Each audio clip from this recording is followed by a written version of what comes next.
Well, good evening, everyone. My name's Diane Marlin, Mayor of Urbana. I'd like to call this meeting of the Urbana City Council to order. Before we get started, I need to state that due to Governor Pritzker and the mayoral emergency COVID-19 orders, the Urbana City Council chambers are not open to the public during the meeting. Council members will meet remotely using Zoom webinar. The public may watch the meeting on streaming services or on the Urbana Public Television or attend via Zoom. All votes are roll call votes under the executive order, and we are required to have at least one member of the body present in the chambers, and that's me tonight. So I'm coming to you live from the City Council chambers. Okay, will the clerk please call the roll?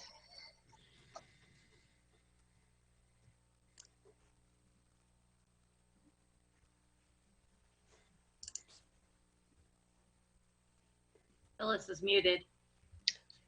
Phyllis, you'll want to unmute. Just go to the lower left-hand corner and click the unmute. You got it. Okay, thank you. Ms. Wu, Yes. Ms. Hersey, Here. Mr. Brown, Mr. Roberts, Here. Mr. Colebrook, Here. Mr. Miller, I'm here. Mayor Marlin. Here. Next up is approval of minutes from the previous meeting from June 13th, 2020.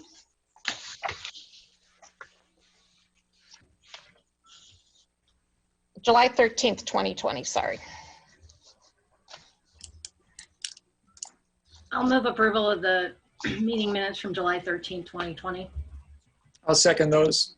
Okay, are there any corrections? No. Will the clerk please call the roll?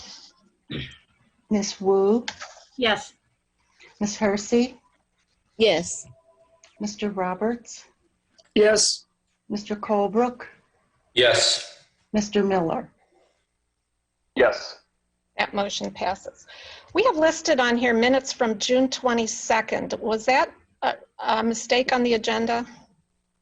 No, that's an old set of minutes that had not yet been approved. Okay. Is there a motion for those as well? I'll make the motion to approve the June 22nd minutes. Okay. Is there a second? I'll second. Therese. Any corrections to those? No. All right, will the clerk please call the roll? Ms. Wu, Yes. Ms. Hersey, Yes. Mr. Roberts, Yes. Mr. Colebrook, Yes. Mr. Miller. Yes. That motion passes. Next item on the agenda, any additions to the agenda? I think there's going to be a change to the agenda. And what would that be? City staff in community development has indicated that item number A on the regular agenda would be brought back to the City Council August 10th, because there's going to be a few changes made to that. Okay. All right, we'll make a note of that when we get to there. Next item on the agenda are public input and presentations. We're going to do presentations first, and we have two. One is we're going to hear statements from the two applicants for the Ward 2 City Council position. And then the second will be a presentation from Ricardo Diaz on the efforts for the Census 2020. So just a reminder, Councilmember Eric Jacobson stepped down from his seat effective June 30th. This person who will be appointed will fill out the remainder of his term, which ends on May 3rd, 2021. We had two applicants, qualified applicants for the position. A total of 4 applied, but 2 people did not live in Ward 2. And they have been interviewed and their references have been called. All the city council members received copies of the applications and CVs if they provided them. And so next week I plan to bring a recommendation for an appointment to a special meeting of the Urbana City Council, which will be held before the committee of the whole meeting. So with no further ado, I would ask, I would ask Julie. Julie, can you tell me, I never did ask how to pronounce your last name. If you'd like to unmute. Sure, it's Lout. Lout, okay. Julie Lout, and then we'll hear from Christopher Hansen. Okay. Should I turn on my video as well? Yes, please. That's great. Hi, everybody, Mayor Marlin and City Council members. Thank you so much for this opportunity to speak to you all about the appointment to the Ward 2 position. I moved to Urbana to complete my education, and like many before me, my family and I fell in love with this community and have chosen to make this our home. My husband and I have owned a historic home in the Ward 2 area for the last 8 years, and my 2 children have attended Urbana Public Schools. During my decade here in Urbana, I've been very civically engaged and have developed broad connections throughout CU and right here in my own neighborhood. As you have seen from my CV, I have a varied work and volunteer experience, and through all of those experiences, I've assembled a complex and responsive leadership toolkit that I believe would serve me really well as a city council member. The depth of these skills were put to the test during my term as chair of the board at the Unitarian Church on Green Street, where I helped our congregation move confidently through the Reverend Florence Caplow's first year as our new settled minister. In response to congregational interest, I also helped shepherd crucial agenda items, including increased accessibility and a reimagined budget process. The church continues to grow and thrive in part due to the success of my leadership during that period, and I have to say I really thrive on being part of productive change. And I believe that Urbana is on the verge of change, because as we know, for all of its positive attributes, our community has not achieved equity for its citizens in many ways in terms of housing, food security, policing, transportation, and so on. And I acknowledge that this inequity is the result of centuries of structural racism, and I'm committed to working collaboratively toward equitable structural transformation. I also recognize that the COVID-19 pandemic has heightened the challenges facing our community. It is therefore more important than ever for our city leaders to be engaged with our constituents and aware of their evolving needs. We'll need to think creatively together to continue to provide the essential municipal services despite what we know will be a reduction in revenues. From advocating for a peer mentor program as a young high school teacher 25 years ago, through starting a small free pantry in my yard this spring, my leadership commitments have focused consistently on responding to most current issues facing my peers and my community. With your support, I would welcome the opportunity to bring my curiosity, my willingness to learn, and my desire to work collaboratively to work with you all on this council. We must work together to address current issues while not losing track of the vision we have for the future of Urbana. Thank you. Thank you, Julie. And this will be followed by Christopher Hansen. You have 3 minutes, Chris. Can you hear me okay? Yes, we can hear you. All right. My name is Christopher Hansen. I assume many of you have become accustomed to my voice, and now you can see my face while I talk. I've lived in Ward 2 for 18 years now. If you count my undergrad, I came here in 2002.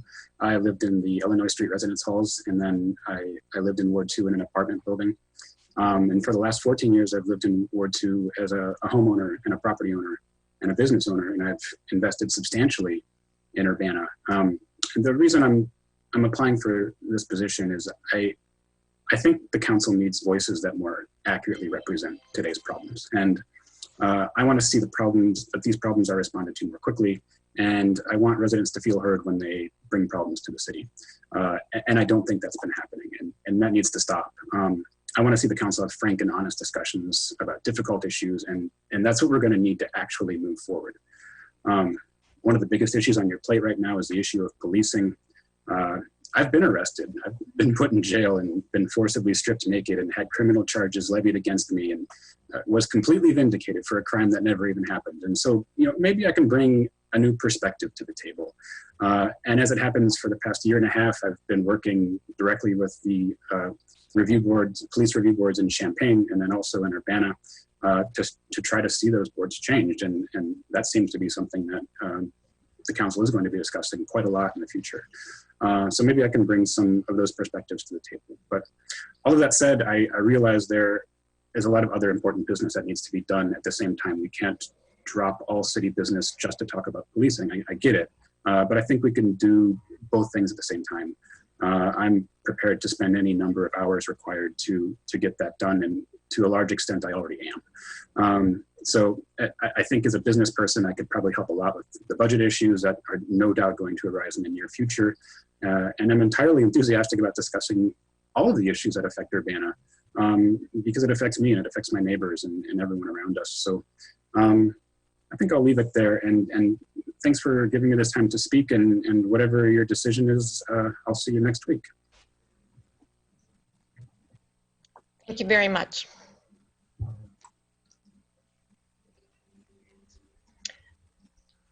Okay. Next up, we'll have a presentation from Ricardo. Thank you.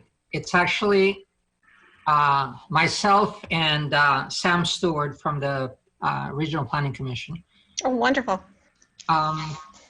We're going to share a screen to try to, a picture's worth 1,000 words. Let's see how many words we can get in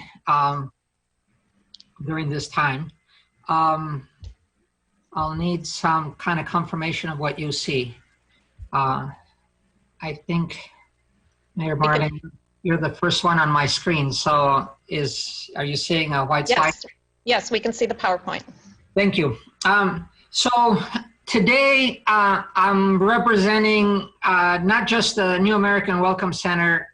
It's really a whole group that started at the beginning of last year, 2019, and we called it Count Me In 2020 because we knew the census was coming, and so we started gearing up over a year before. We were most interested. We started out as wanting to count the immigrants, make sure that there was a full count of immigrants. Pretty soon it turned into the ones that are not counted normally, or the ones that are less counted. Sam, help me out with the language because sometimes I forget. But out of those less, or the hard to count, we came up then with a way to keep track of census tracts. And so what we're going to show you has bottom line, which you'll see in the slides, but we hope to show you also what's going on as far as the census. We have a budget crunch. We are likely to see it extend itself, but what we don't want is that for 10 years to be at the bottom of the pile of how much money is being coming into our city. So the estimate right now is about $1,400 per person comes in our direction for every person that's counted. I am hopefully now showing you, actually, can you verify you see a map, Mayor Marlin? No. Do you want to advance your slide? Actually, I'm gonna switch to what I'm sharing because it happens. So the census has gotten really good at showing us what's going on. Do you see a map now? Yes, yes. Okay, so what you're seeing now is Champaign County. The color scale, as you see, goes from very dark brown to very dark green on the far side, so much so that it's almost black. But what in the county, as you can see from afar, you have a census tract on the very bottom right that's counting at 75, what is it? 76%, 77 by now. As we zoom in though, to Urbana, we start seeing that our numbers, well, we'll come back to that. We'll zoom in. the color changes as we get closer to Urbana or in Urbana. There are some census tracts that are doing quite well. National average is in the 50s, and so Champaign County is about right there. The Illinois is going on to about what are we, 8th in the nation right now? We are 8th. But what worries us most is the following. Let me see if I can share now the spreadsheet that we've been using to track. Oh, you might be seeing it already. So we've been looking at trying to figure out where the hard to count were, where the immigrants were, and then as the more we started spending time on this, what we have is it's better to just look at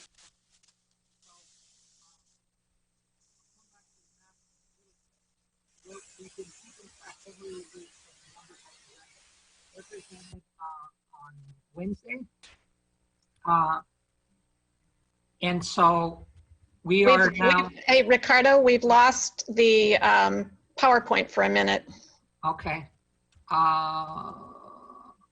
Is that better? Not seeing it yet. The host muted me for some reason, so he's trying to get there. And I no longer see, okay, I see a share screen now, so maybe that's why he did it. Yeah, we couldn't hear you either. It was a lot of static. Okay, something happened. I'm gonna reshare and I'm gonna come back to the PowerPoint because the other slides might be the other screens. Are we seeing now back to the slides? You're on your cover slide, yes. Okay, thank you. So just for some context then, there's a lot going on. It's being measured. We are here to show you some of those specific, but mostly to tell you that they are available and our group has been keeping track of them so that you can keep on doing. Wendy within the clerk's office, but other people in the city have been doing a wonderful job of putting outreach out, but we still have quite a number of households that has not been counted. I don't need to tell you that the last time there had to be a recount essentially, and we spent lots of money. Anything that can be done now will save us from having to patch it up later. As you can tell then, eventually, so self-response means that people have already answered in one way or the other, usually online. The postcards for our area started going out this week as a reminder, and then whoever doesn't answer in the next couple of weeks, then they'll start sending the people out. COVID and all is what they've announced. So in August, they start sending people out. But we don't want to start at 63%. We ought to be 80% by the time they send people out because it's very hard, and especially during this time. You can see that for this area then, $62 million would be allocated per year to our area. Every person we don't count is 10 years of losing. In this case, $23 million that have not been accounted for yet. The numbers will go up once they start bringing people in and knocking on doors. But the best way to get there is to do self-response, online, by phone. They have wonderful language options, especially by phone. So the bottom line for us, I realize that the numbers, how important how time is for your other very important business. We want to let you know that for each one of your wards, we can produce the information, the colors, we can walk you through so that you can see who is in most need of counting. Some of your wards are hard to count by definition of the last census. A percentage of people were not counted. But I guess the push for us is to let you know there are plenty of options to get help. We have a team that will go out and post signs in your ward. We have, there's a competition between cities. If you want to challenge somebody else, the toolkit is well laid out. And so I'm just gonna leave it open for questions if you have anything else, but I can't tell you how important it is for us for you, but especially our city right now could use the extra push because we have a couple of months and then it just starts winding down, and the census announcements and everything else, they start slowing down, and we'll just have to call it quits and hopefully not be in trouble. We have time for a couple of questions from council. Do any council members have questions? Sharice, are you raising your hand? Yeah. Okay. Basically, it's not so much a question, but something I'd like to add in addition to what Ricardo was saying, because I've been working, well, as much as I possibly can in my ward, because my ward has some of the lowest numbers regarding self-response. And I've put out signs. I've put doorknob stuff on doorknobs. I've given out bags. I've gone to Wendy and gotten all kinds of stuff to, you know, I've got the little census books for kids. So I've passed out some of those as well. But the other thing, you know, when we talk about what gets missed as well, it's something because I've also gone online. Carol Ammons gave me I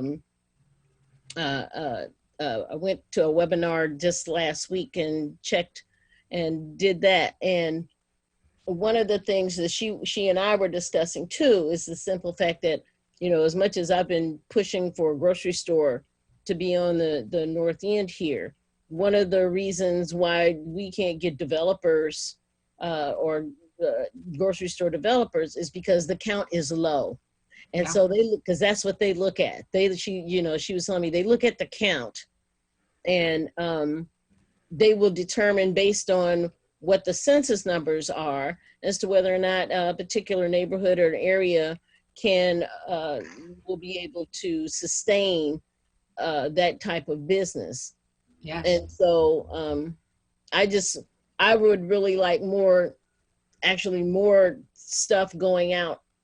If Ricardo, if you can, you know, get your team to do that, just more stuff going out as much as possible. We should. And as you know, we back when we first contacted you 3-4 months back, you have in one of your tracks is the apartments, the one apartments there on Lincoln Avenue. Yeah, one north and one south. That's right. Of course, because most of the students are gone, they weren't counted.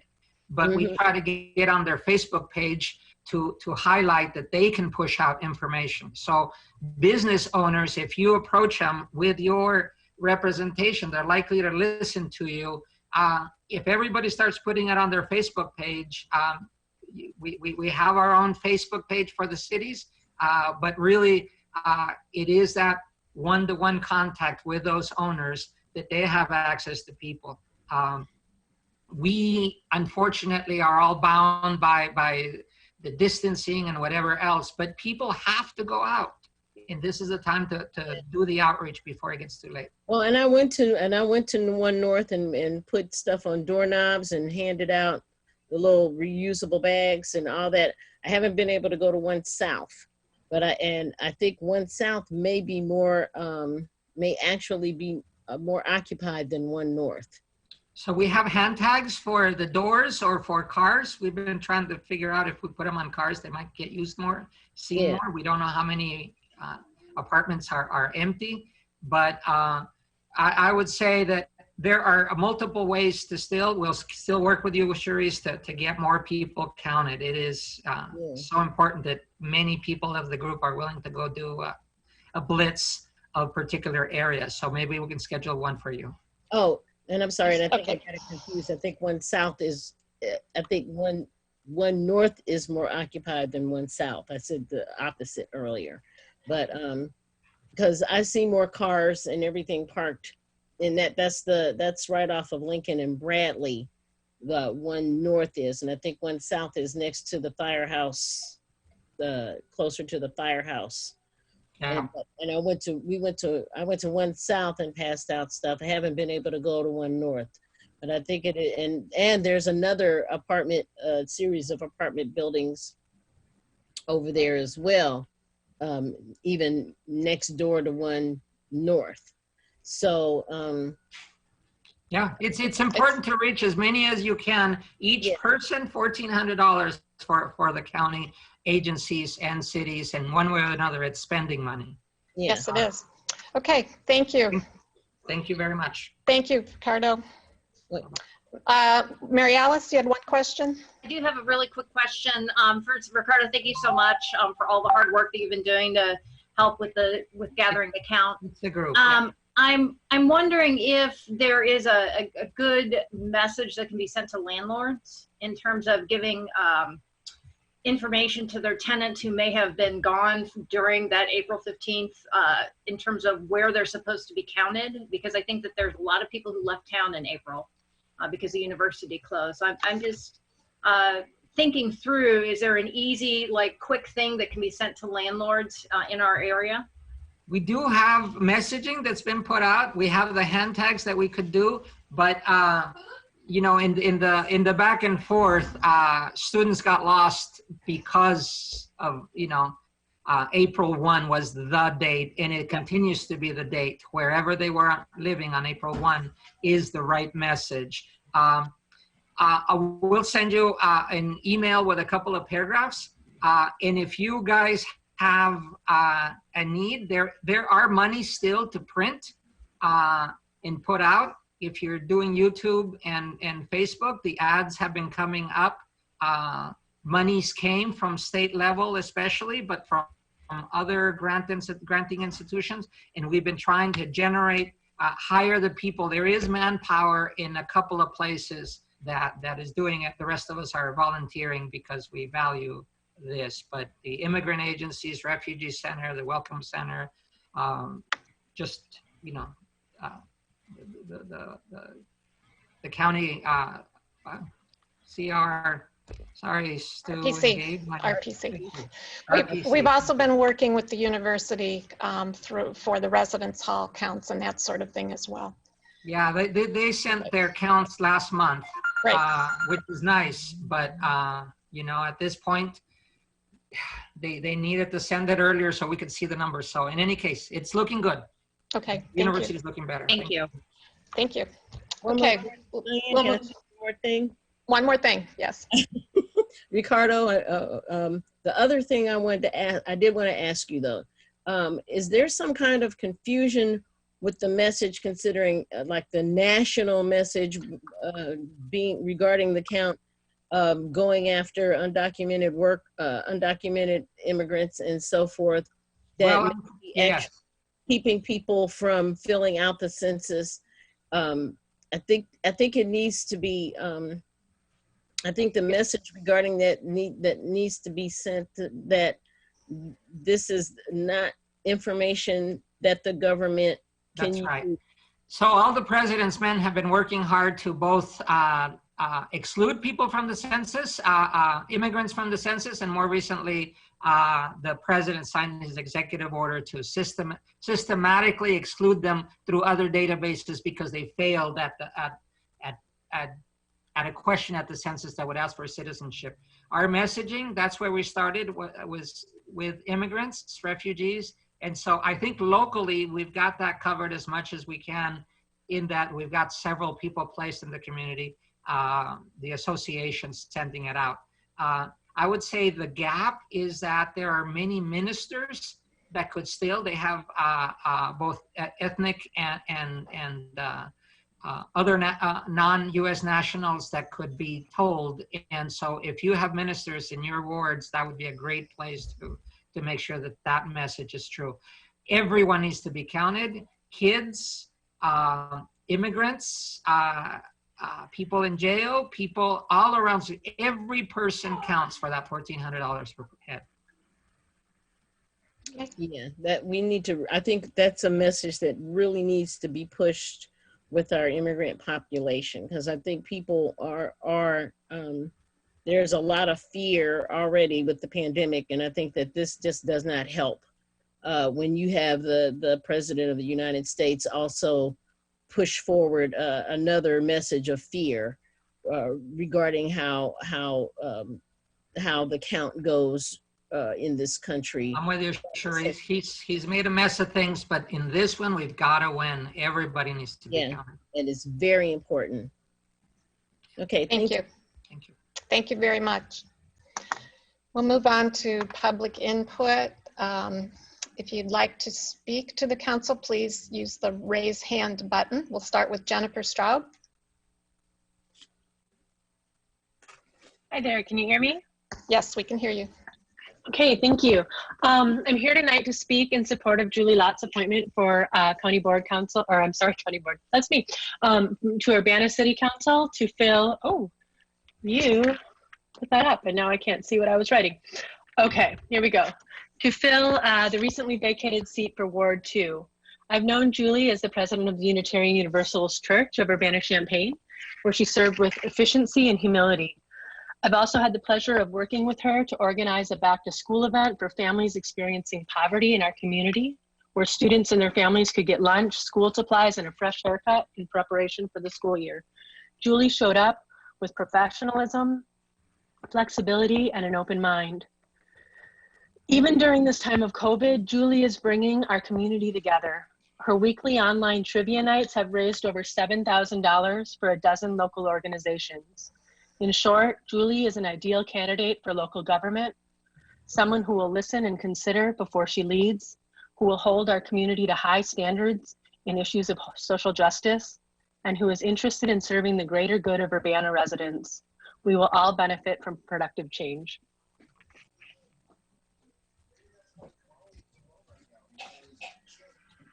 Thank you. Next up is Juan.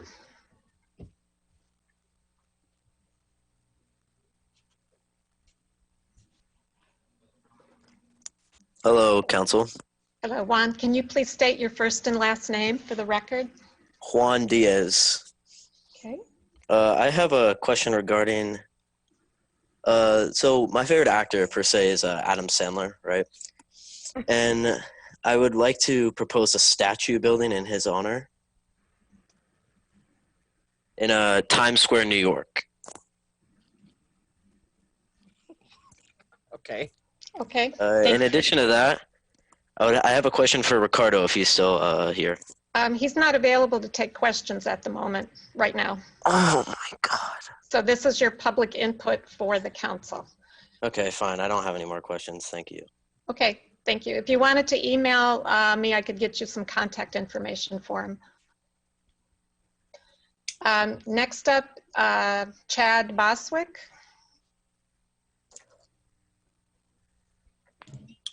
Hey, City Council, can you hear me? Yes, we can hear you. Okay. What up, Council? Thanks so much for working so hard on the COVID-19 virus. But I think something that could get missed is how this affects people mentally. And I think one way we could do to increase this is to vote me for class president of Illinois University. I'll put beers in the drinking fountains and cameras in the girls' locker room, baby. Let's go. Thank you, Chad. Next up is Mike Thiessen.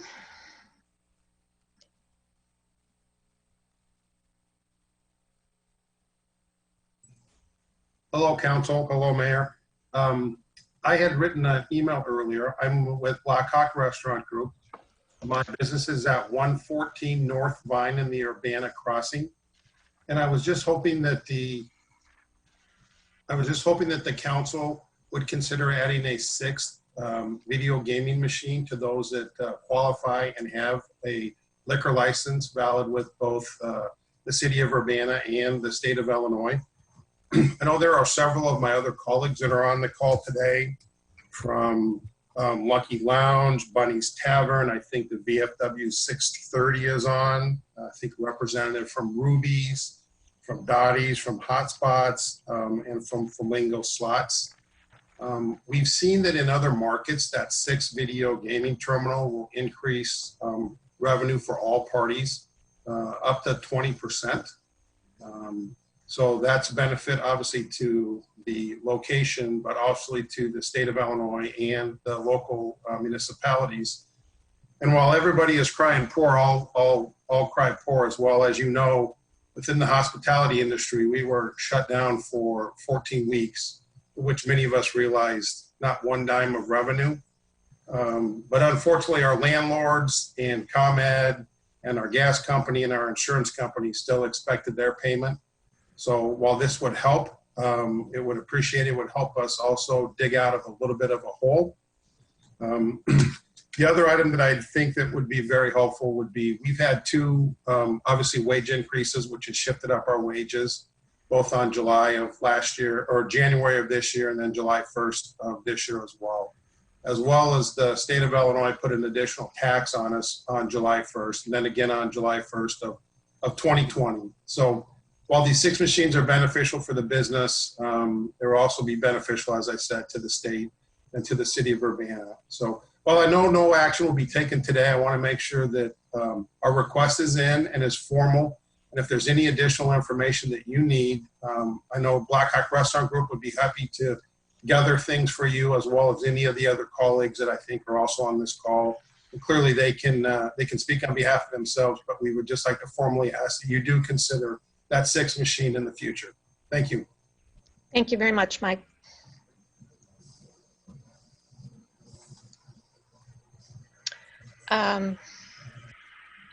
Next up is Fiona Monroe.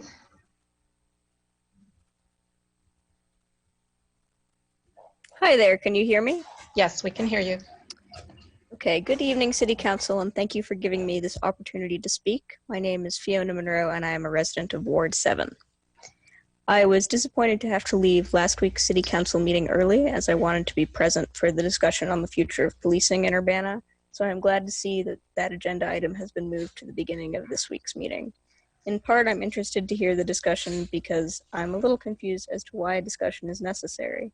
For the past several weeks, the vast majority of comments from the public, your constituency, have asked you to undertake specific actions to combat the brutality of the Urbana Police Department that we saw so blatantly displayed on April 10th. I don't pretend to have insight into the opinions of every resident of Urbana, but as someone concerned with the interests of my fellow citizens, I make an effort to listen to what others express, which seems to be more than you have been doing. We asked you not to reinstate Chief Seraphin, giving the very overdue need to re-examine his department's behavior, and you ignored us. We have been asking you to call on State Attorney Julia Reitz to drop the charges against the protesters arrested on May 31st and against Aaliyah Lewis, and you have yet to do any such thing. I'd like to add my voice to those calling on you to publicly demand, both as individuals and as a political body, that Julia Reitz drop these charges, and I'd further like to ask that you make an unequivocal and public commitment to defunding and disempowering the UPD. These actions would only go a very little way to actually producing justice for Ms. Lewis and the arrested protesters, but would at least indicate that you are interested in listening to your constituents. At the end of last week's meeting, in discussion about the proposed bicycle wayfinding plan, Councilmember Roberts brought up the question of this council's priorities. He pointed out that the council approves plenty of creative and well-intentioned development plans, but does not always follow through. I would agree that this council has an issue with priorities, namely that your priorities do not seem to align with the priorities of your constituency. Last week's discussion about FOIA fees brought this problem into clearer focus. I think that Councilmember Miller hit the nail on the head when he noted that if FOIA fees for voluminous requests and recurrent requesters are not an important source of revenue for the city, they seem merely punitive. I agree with Councilmember Miller and fail to see why Urbana residents need to pay exorbitant fees to access publicly available information.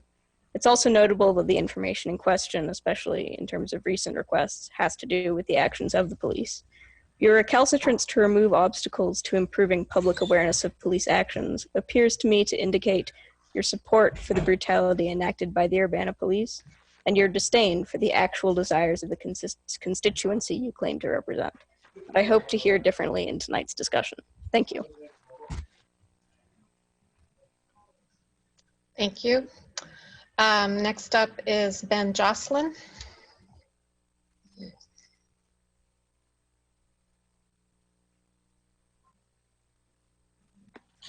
Hello, can you hear me?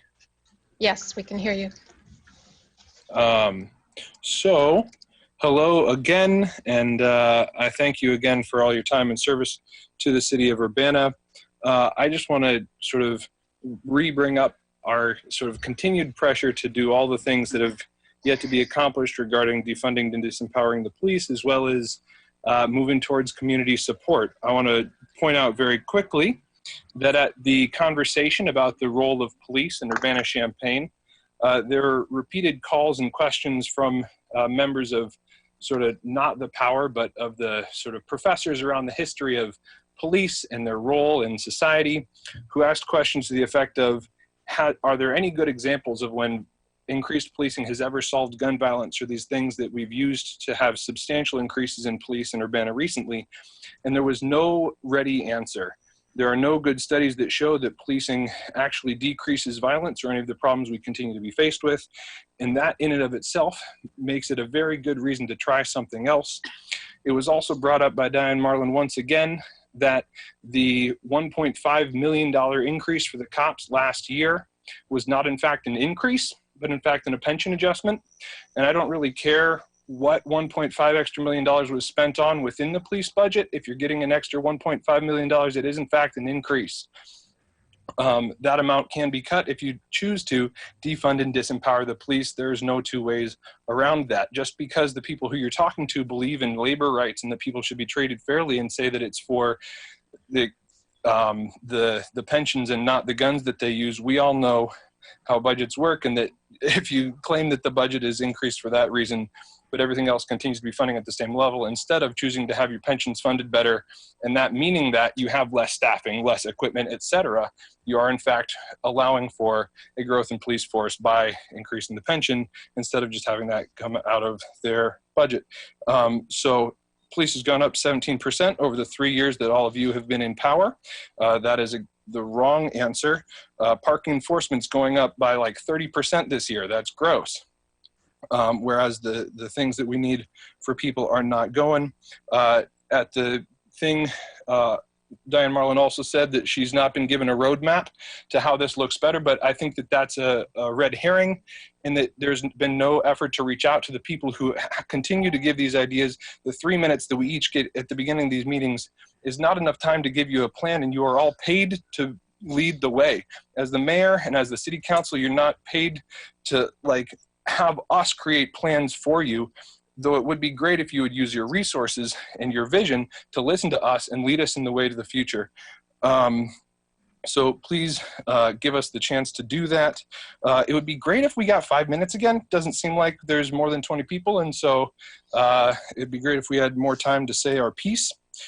I also think that the roadmap piece doesn't matter as you talk, or we continue to ask for Lee Lewis to be freed. It would be wonderful if you just had a statement. I don't know if you need something that says whereas the actions of the Urbana police used excessive force and were possibly and almost certainly racist in nature, whereas this has been the history of policing forever. We, the City Council of Urbana, votes or would like to make— Ben, your time is up. Thank you. Drop the charges. Thank you. Tracy Chong. Hi, can you hear me? Yes. I'm Tracy Chong, resident of Urbana. In the past few months, the public has called for transparency and accountability in the Urbana government and Urbana Police Department. I hope Mayor Marlin will make the selection process for the City Council Ward 2 seat as transparent as possible. This is especially so following the questionable appointment of Parkland Chief of Police William Colebrook as Dean Hazen's replacement for Ward 6. Even before the Ward 6 seat application was open to the public, resigning council member Dean Hazen emailed Mayor Marlin stating his intention to transfer his seat to Colebrook. In the email, Hazen says that his good friend Bill Colebrook wants the seat. Hazen says that he has discussed this with Mike Madigan and concluded that it will be best to let Colebrook take the seat now. Hazen writes that he appreciates Marlin's cooperation in transferring his elected seat to Colebrook and offers his support behind the scenes. Now, it is unclear what selection procedure or criteria Mayor Marlin used to appoint Bill Colebrook, but it is very concerning that Councilmember Dean Hazen requested that his seat be transferred to a good friend and fellow Chief of Police.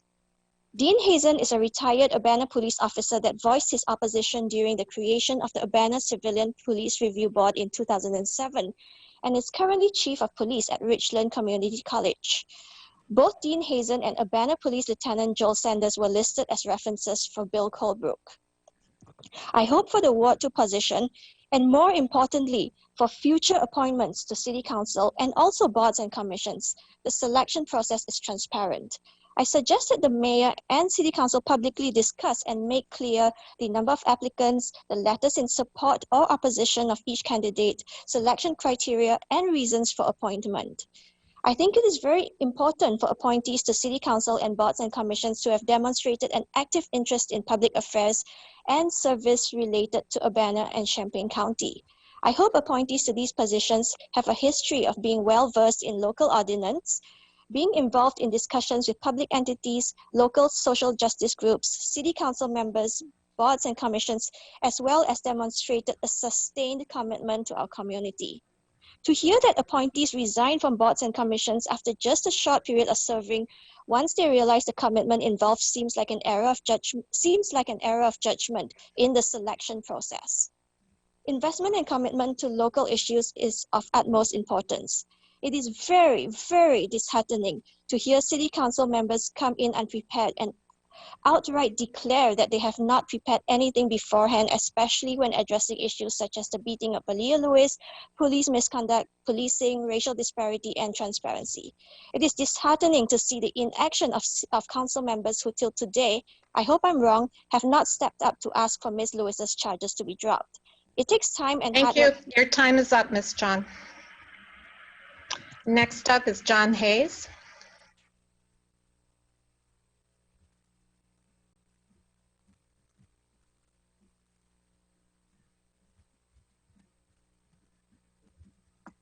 Hello, can you hear me? Yes, we can hear you. All right. Mayor Marlin, City Council. First, I'll just keep saying it till it happens. I urge you to call on Julia Reitz and drop all the charges against Aaliyah Lewis and the 27 protesters. This week, I want to focus on the housing crisis that is coming our way. We are facing severe economic hardships. A Forbes article cites that nationally 17 million people are unemployed. As of April this year, Champaign and Urbana had an unemployment rate of 10.4%. And of course, this doesn't account for the many people that have kept jobs but have sustained substantial decreases to their income. All this is simply to say that far too many people are in a situation that makes paying rent or the mortgages on their own homes impossible. What can we do to proactively prevent this? The impending eviction crisis ties into our ongoing conversation on policing. Homeless populations become entangled in a cycle of crime for many reasons. One, it's well documented that shelterless people will sometimes commit minor crimes for the purpose of getting into jail, simply to get basic shelter. Second, being homeless leads to severe scrutiny from the public, which can lead to over-policing. Getting out of a cycle of criminality is a Herculean task for people that have practically no resources. I'm not sure the police can play any role besides arresting and rearresting a homeless population that's threatening to grow in the coming months. The function of police in this regard seems to be an utter waste of the city budget. The police have no active role to play in decreasing homelessness. And in fact, through the enforcement of evictions and over-policing that always skews in favor of property owners against the dispossessed, they will have an active role in increasing homelessness. Let's not wait for action from the state or federal level to help the housing situation. We have to take actions soon at our own local level. Cancel rents, stop utility shutoffs, and let's help people, not police. Longer term, we can look at providing public housing, which would be cheaper than the financial costs of continually processing the houseless population through the sham of a criminal justice system. Some of the money for this can absolutely be reallocated from our bloated police budget towards housing needs. Public housing would be proactive. Police can only be reactive. That's all. Thank you for your time. Thank you.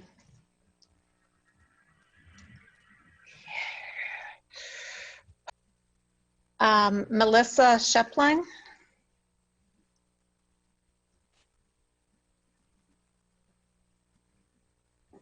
Hello, can you hear me? Yes, we can hear you. Hi, good evening. My name is Melissa Shepline, and I am an Urbana resident. I am here this evening to speak in support of the appointment of Julie Lout to represent Ward 2 on the Urbana City Council. I grew up in Urbana and left for 20 years and came back and love my hometown very much. And it was during my return to the city that I met Julie just out and about in downtown Urbana. Honestly, every time I went to downtown Urbana, which was quite frequently, I would see Julie there. She lives very close, of course, living in Ward 2, and she is very much a supporter of the downtown business district, and was very much a presence at Urbana First Fridays when that was going on, and supporting other community events that would take place there. I later have got to know Julie more personally when I joined the Unitarian Church, which I happened to join during her tenure as chairwoman of the church. And during that time, she oversaw increasing accessibility to the church for people with disabilities, and also securing alternative energy sources for the church. Her experience as chairwoman of the board gave her experience in coalition building, strategic planning, budgeting, consensus building, and transparent governance. When Julie first came to Urbana, she came here as a graduate student living on a grad student budget with 2 children in the Urbana public schools. Her son graduated, and her daughter is at the high school.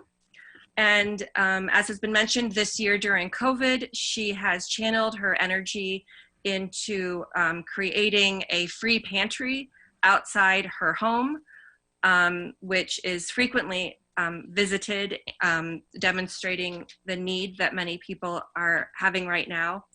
And she also has been running CU Lockdown Trivia, an online trivia game on Friday nights for the past maybe 4 months, which often there's over 100 people in attendance, bringing many people a sense of community that we don't have right now.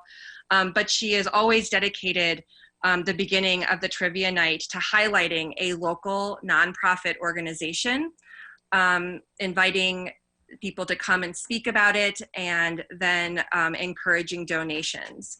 And again, she knows the exact amount as it's been reported to her, but this has actually raised thousands of dollars for local nonprofits. Julie is a creative problem solver. She's a collaborative, approachable, intelligent, and thoughtful. She's an advocate for social justice issues. I strongly support her appointment to the Urbana City Council, and the council and residents of Urbana would benefit greatly from Julie Lout's service. Thank you. Thank you very much. Next up is Austin Hoffman.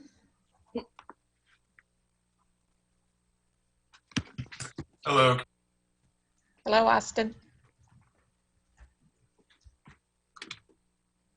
Hello, can you all hear me? Yes, we can hear you. Thank you. Good evening, my name is Austin Hoffman. I'm an Urbana resident in Ward 5. Last Thursday evening, I watched the panel on the role of policing in Champaign-Urbana, which Mayor Marlin participated in. During the panel, Mayor Marlin, Mayor Finan of Champaign, Champaign Police Chief Cobb, and Champaign County Sheriff Wehrman mentioned numerous times that police are asked to do too much in our society. Mayor Marlin specifically said she was, quote, all for reallocating funds toward other services that address our community's social problems.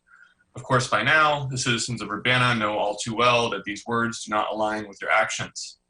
You and the majority of this council let the opportunity to reallocate those funds pass you by during the budget hearings last month.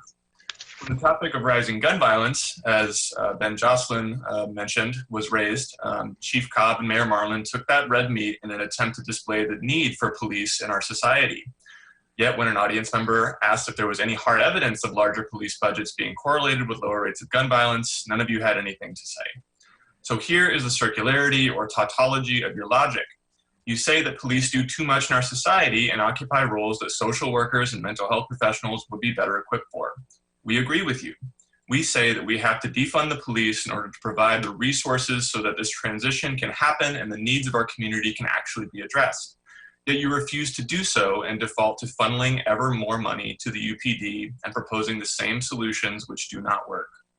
We are saying it's time to try something different, to not involve the police in our efforts to resolve violence, interpersonal conflict, addiction, homelessness, etc.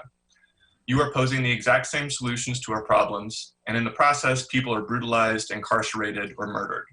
Several members of this council have suggested that calls to defund or, God forbid, abolish the police are radical, unrealistic, irrational, foolish, etc.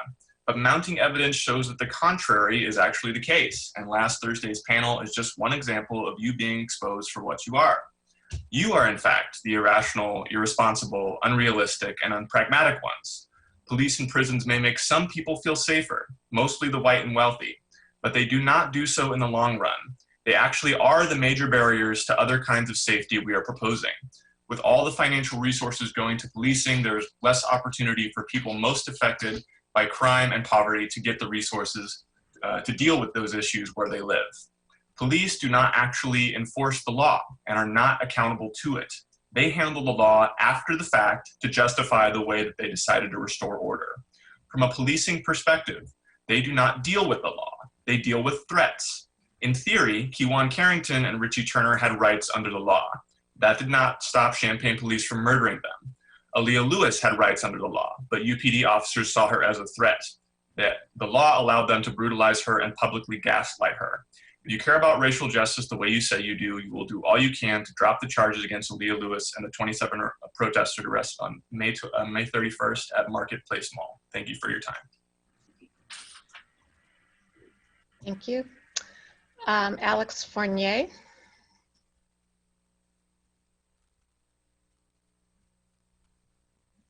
Sup, City Council, can you hear me? Yes, can you state your name for the record, please? Yeah, my name's Alex Fournier. Thank you. Okay, Sup, City Council, how's it going?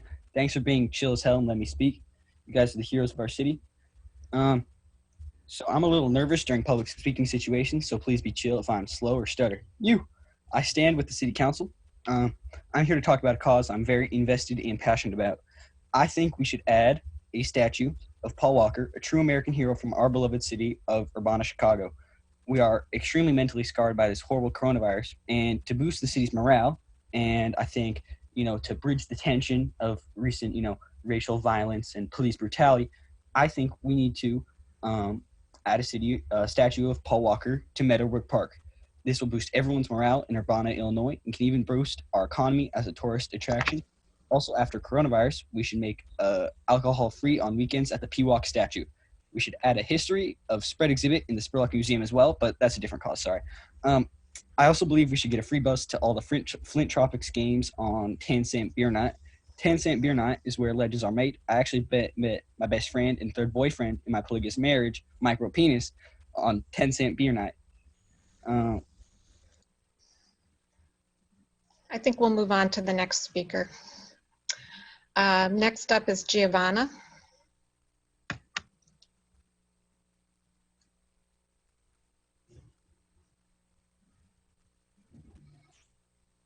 Okay, are we good? Good. Please state your name for the record. Hi, I'm Giovanna Di Benedetto. I am a resident community leader in Ward 7 and the Silverwood community.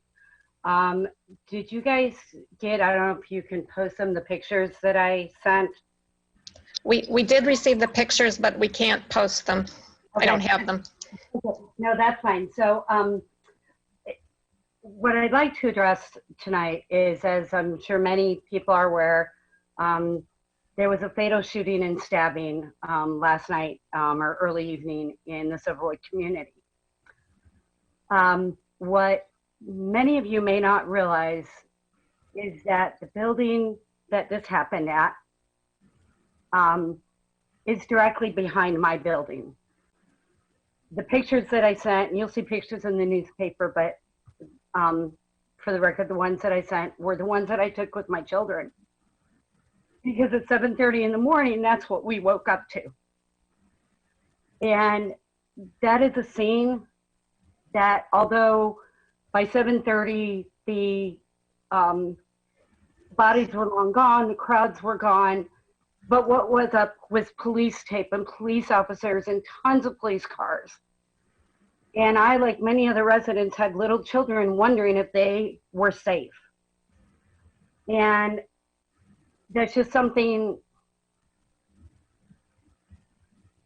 it's something that happens everywhere now. But in Silverwood, we're tired of it. The building that this happened with, there has been, the police have responded to many calls over the last several months. Several of us were concerned. Residents in the community, as we talked, they not only felt helpless over the last few months, but they were and are helpless to do anything about this. There's been a movement to defund the police, that this would solve the problem of violence in our community. And in reality, that's not what my neighbors are saying. What they are saying is, when is this going to stop? I have to move because it's too dangerous. Why was this allowed to happen? Who's looking out for us? And who really cares about us? And that's the entire community of Silverwood, all the income levels. Defunding the police, they feel, and I feel, and neither solves or answers any of these questions. What the community believes will help and is asking for going forward, and we will work hand in hand to help make this happen, is number one, we would like more involvement from our city councilmen in Silverwood initiatives and activities. Number two, we would like with the city to look into how we can handle, or how can we hold landlords accountable by looking at other cities and how they've handled these situations. And then also lastly, how can we help the landlords enforce some of the current laws that are there to help them, but actually in the end kind of help keep them from keeping residents safe. None of us should ever wake up to the scenes that you will see in the paper and on the news. Our priorities should not be about defunding and taking things away from the police, but instead we need to all work together as a community. We need to show each other that we care. Because personally, I can tell you, I don't know if any of you have woken up to that scene, but I've done it twice since I lived here now. And I'm tired of it. And I'm tired of watching people die over fights, over stupid things. And my neighbors are tired of it. When my kids tonight at 6 o'clock tonight should have been playing, they were holed up inside because they're scared. I'm almost done, but I'm tired of hearing about, it's all one problem. We have to start together. Silverwood is committed as a whole, all areas. SUNA, at least one landlord over here, we're committed to figuring this out. And we're asking for the city's support. We will work with you. We will do the footwork. But I ask also that aside from our city staff to all the residents of Urbana that are listening, I ask you, do you want to wake up to what you saw in the news? If that is your community, if you don't live in some of these neighborhoods like that, how would you feel? Because I had to reassure my 7-year-old and my 4-year-old this morning that they were safe. And they're used to this neighborhood, but they were scared. And they were scared for their friends that live over in that building. Silverwood deserves better, but more importantly, I truly believe Urbana deserves better, and we can do better. And we look forward to working with the city to solve this problem, and with the landlords, and getting this done, and making our communities, even the tougher communities, making them what they can be. Lastly, a prime example of that.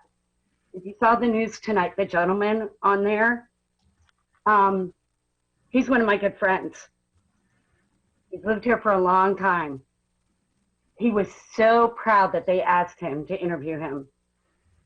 And he hit some of it on the head.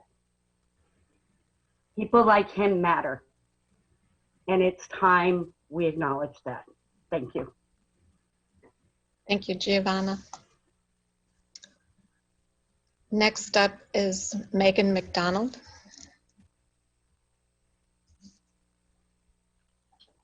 All right. Dear Mayor Marlin and the City Council, I'm Megan McDonald. I'm from Ward 5.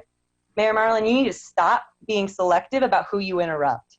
If I start crying about Aaliyah Lewis, will you listen?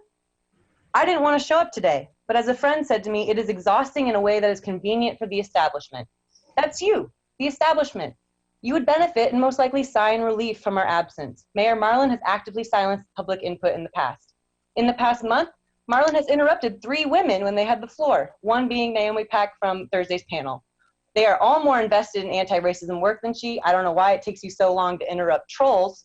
In case anyone listening tonight didn't get a chance to listen to this past Thursday's panel held by WILL, I highly suggest you go online and find it. While the featured community members showed way more preparedness, compassion, and understanding for why police should be defunded and ultimately abolished, as expected, I was still ultimately embarrassed by and for the people in power. The sheriff and Urbana Mayor Marlin made sure to mention why they need grace and time to understand, citing growing up in all-white towns, always believing the police were there to help, personal positive experiences, etc. Chief Seraphin from Urbana didn't even attend. I'm sure Marlin didn't push him on that, even though she's testified for his character multiple times. Excuse me, Megan. Megan, I am going to interrupt me. No, you don't get to interrupt me. Yes, I do. I'm going to interrupt you and explain that the date of that panel had been changed 4 times. Chief Seraphin had a family vacation planned many months ago, and that's Okay, are why you going he to wasn't reimburse there. my time? I will reimburse your time. Okay, I'm going to continue then. I want to mention that a lot of us have the same origin story, myself included. And while we will never be done learning and unlearning, most people, at least the people that are showing up from the community, have made the time and effort to learn about the abolish the police movement, have listened to and witnessed with our own eyes and ears how cops get away with murder again and again, year after year. Why hasn't the council? I know why, because doing this research and work would be directly at odds with the people that protect and endorse Mayor Marlin, the Urbana Fraternal Order of Police. Another few things to note about Thursday's panel is Mayor Marlin said, and I quote, that she is all for reallocating funds and that the police face consequences and would be the first to say they'd share the responsibility of the issues society has failed to address. I would like everyone to take a second to internalize those statements. Are you going to publicize that on Thursday no one in power had a response when the point was brought up that despite the millions of dollars put into the police budget over the last 10 to 20 years, gun violence has gone up? Giovanna, I'm sorry that happened to people in your neighborhood, but police do not stop gun violence. So what's the excuse for officers being assigned assault rifles at jobs they aren't qualified for? When are you going to cut the police budget and invest in real solutions, into real people's lives, and not continuously approve budget increases for a militant selective group? On another note, today is Aaliyah Lewis's 22nd birthday. Push Julia Reach to drop the charges against Miss Lewis. You believe the police served the community on April 10th? That video enraged us, and you continue to disgrace Urbana and what it should stand for peace, for sanctuary, and that includes for young people, protection from the severely violent, life-threatening mass incarceration system. She's 22 years old, facing 12 to 24 years in prison. What are you going to do? Are you going to help her? What are you going to do about the 27 protesters arrested on May 31st? Why do you talk more about street name changes, sidewalks, about COVID-19 more than racism? This is killing people. It has been killing people. Next week will be August. We expect budget amendments to begin now. Stop telling us to wait, do something. Also, appointing Chris Hansen to Ward 2 would be a welcomed breath of fresh air to this stagnant council. Thank you. Next up is Charlotte G.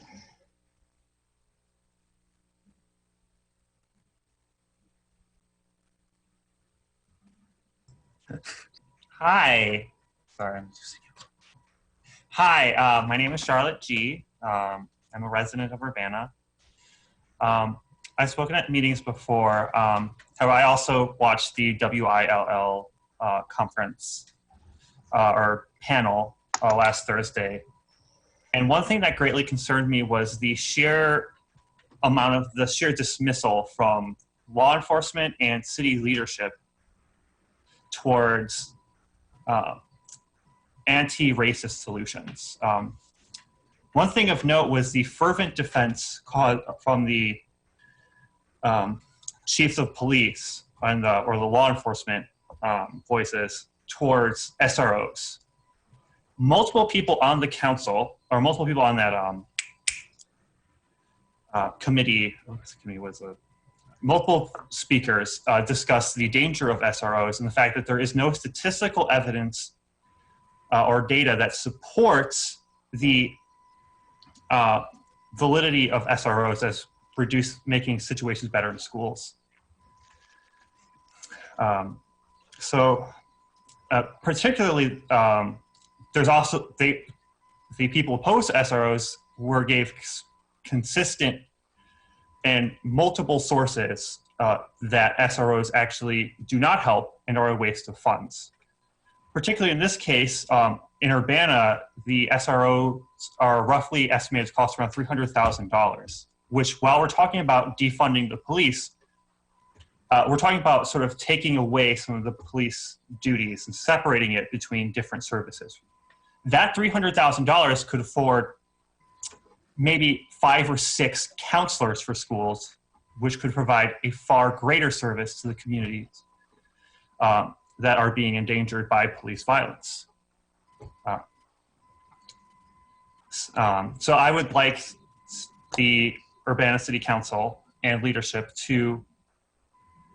I urge you to remove the SROs from Urbana schools, or at least roll back the increased police presence that was signed late last year.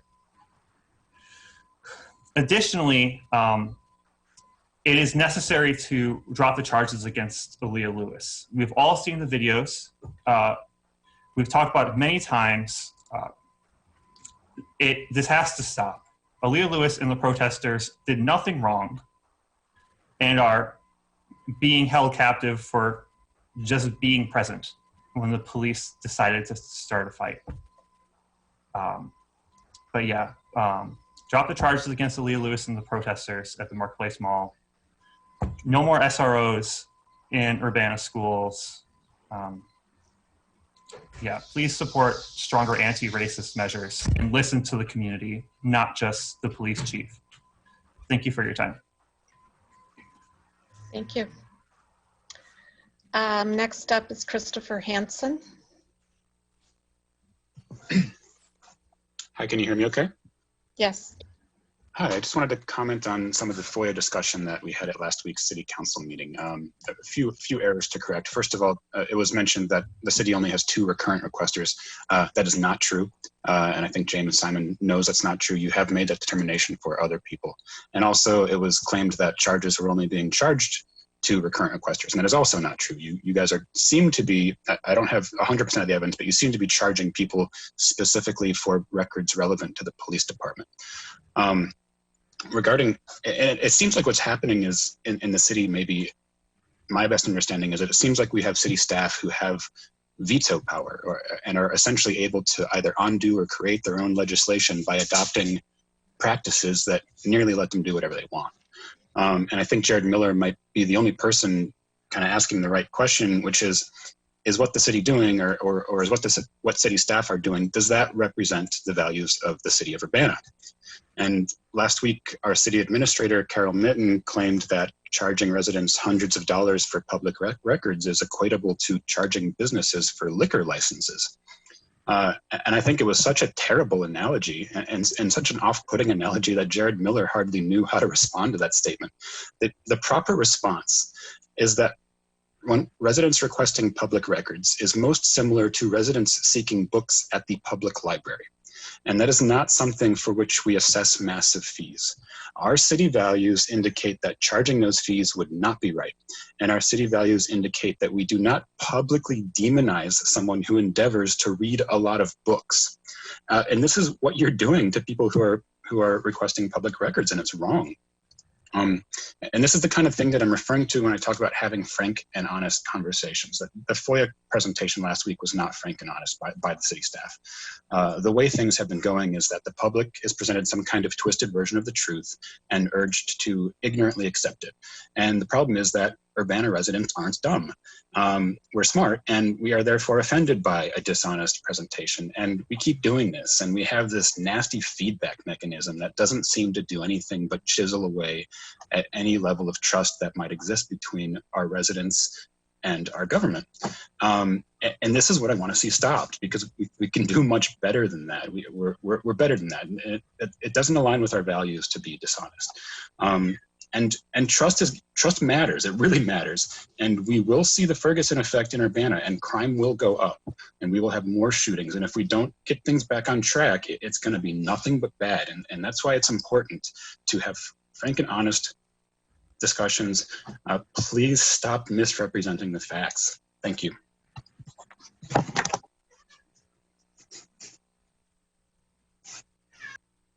Sarah Nixon.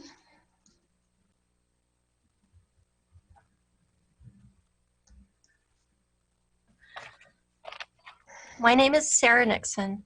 I'm a resident of Urbana, and I have 3 comments. First, I joined the community in calling on the mayor and the city council to follow the most rigorous and impeccable transparency in its appointment process for the vacant city council position.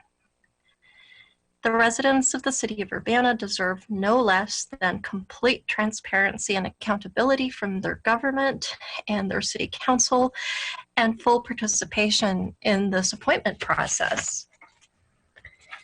Secondly, I want to commend Councilmember Jared Miller for raising questions and concerns at last week's City Council Committee of the Whole meeting about how the city is handling Freedom of Information Act requests from its residents.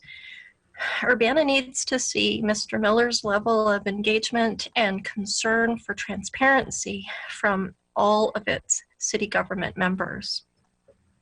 And I want to register concern and disappointment in response to a position taken by Councilmember Hersey at that meeting, who expressed a disdainful and dismissive posture with regard to FOIA requesters who dig and dig again for data and information, suggesting that they are just out to dig up dirt on a city employee or elected official. Now, I think that this point bears revisiting. If any such dirt, quote unquote, indeed exists, the city, its government, or the government, the city government, its employees, and its FOIA officers should be welcoming any opportunity to pick up a shovel and dig with the community to locate and excavate and eliminate any such dirt. The city should not hide corruption, and no council member should be supporting or participating in a culture of cover-up, in a culture that obstructs the public's access to truth and to the documentation that reveals or confirms that truth.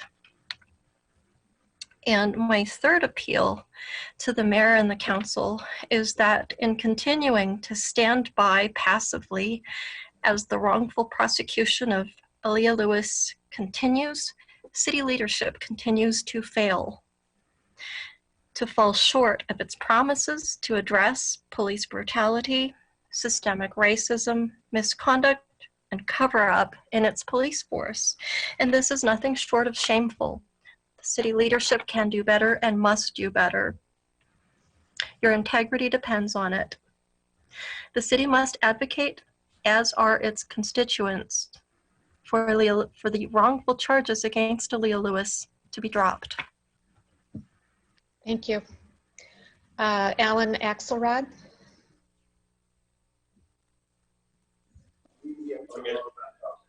Good afternoon. Can you hear me? Yes. Yes, we can hear you. All right. Would you mind putting the timer up, please? Thank you.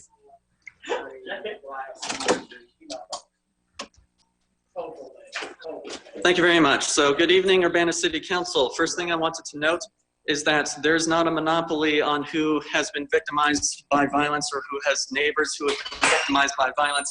It is absolutely ignorant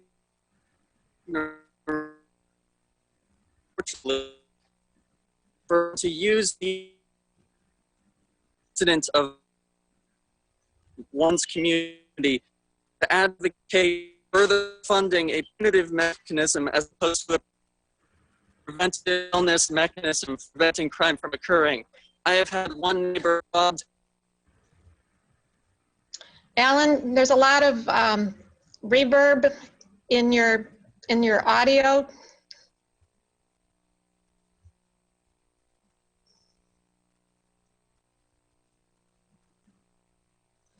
Let's go to the next person and we'll come back to Alan.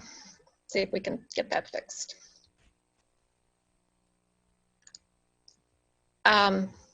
Drake, are you here?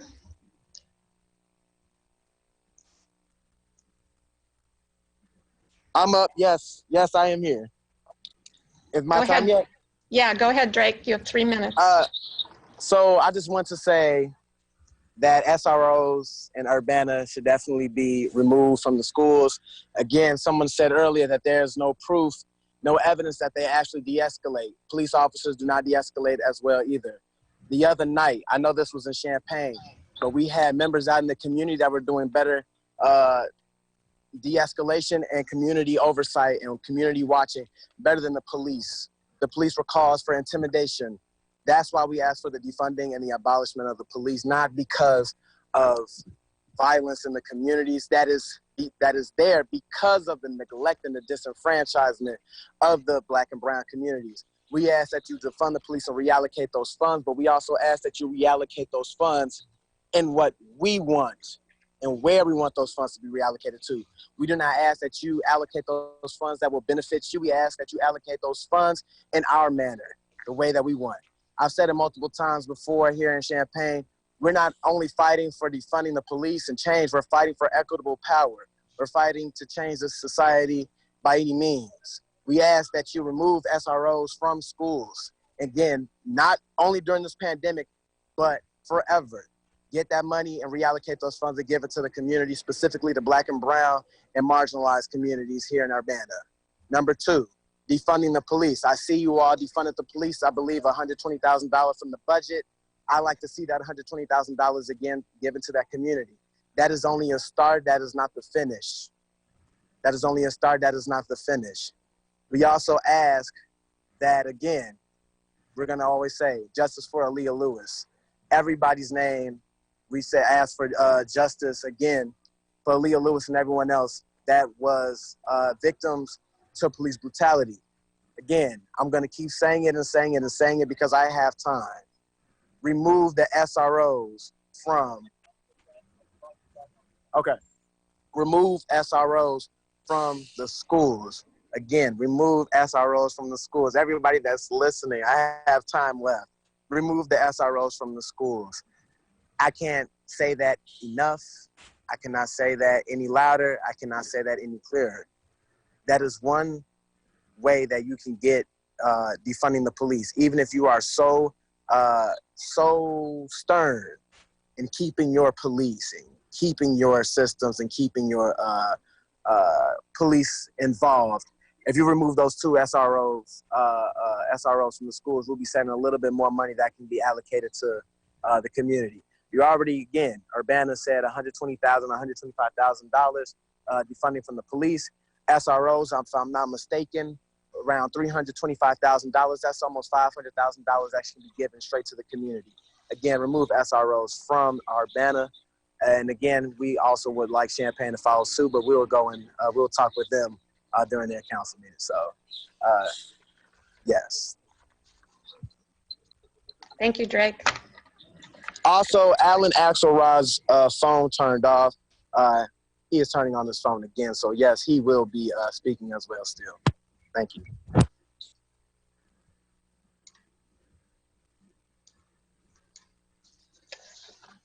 Is Alan Axelrod available?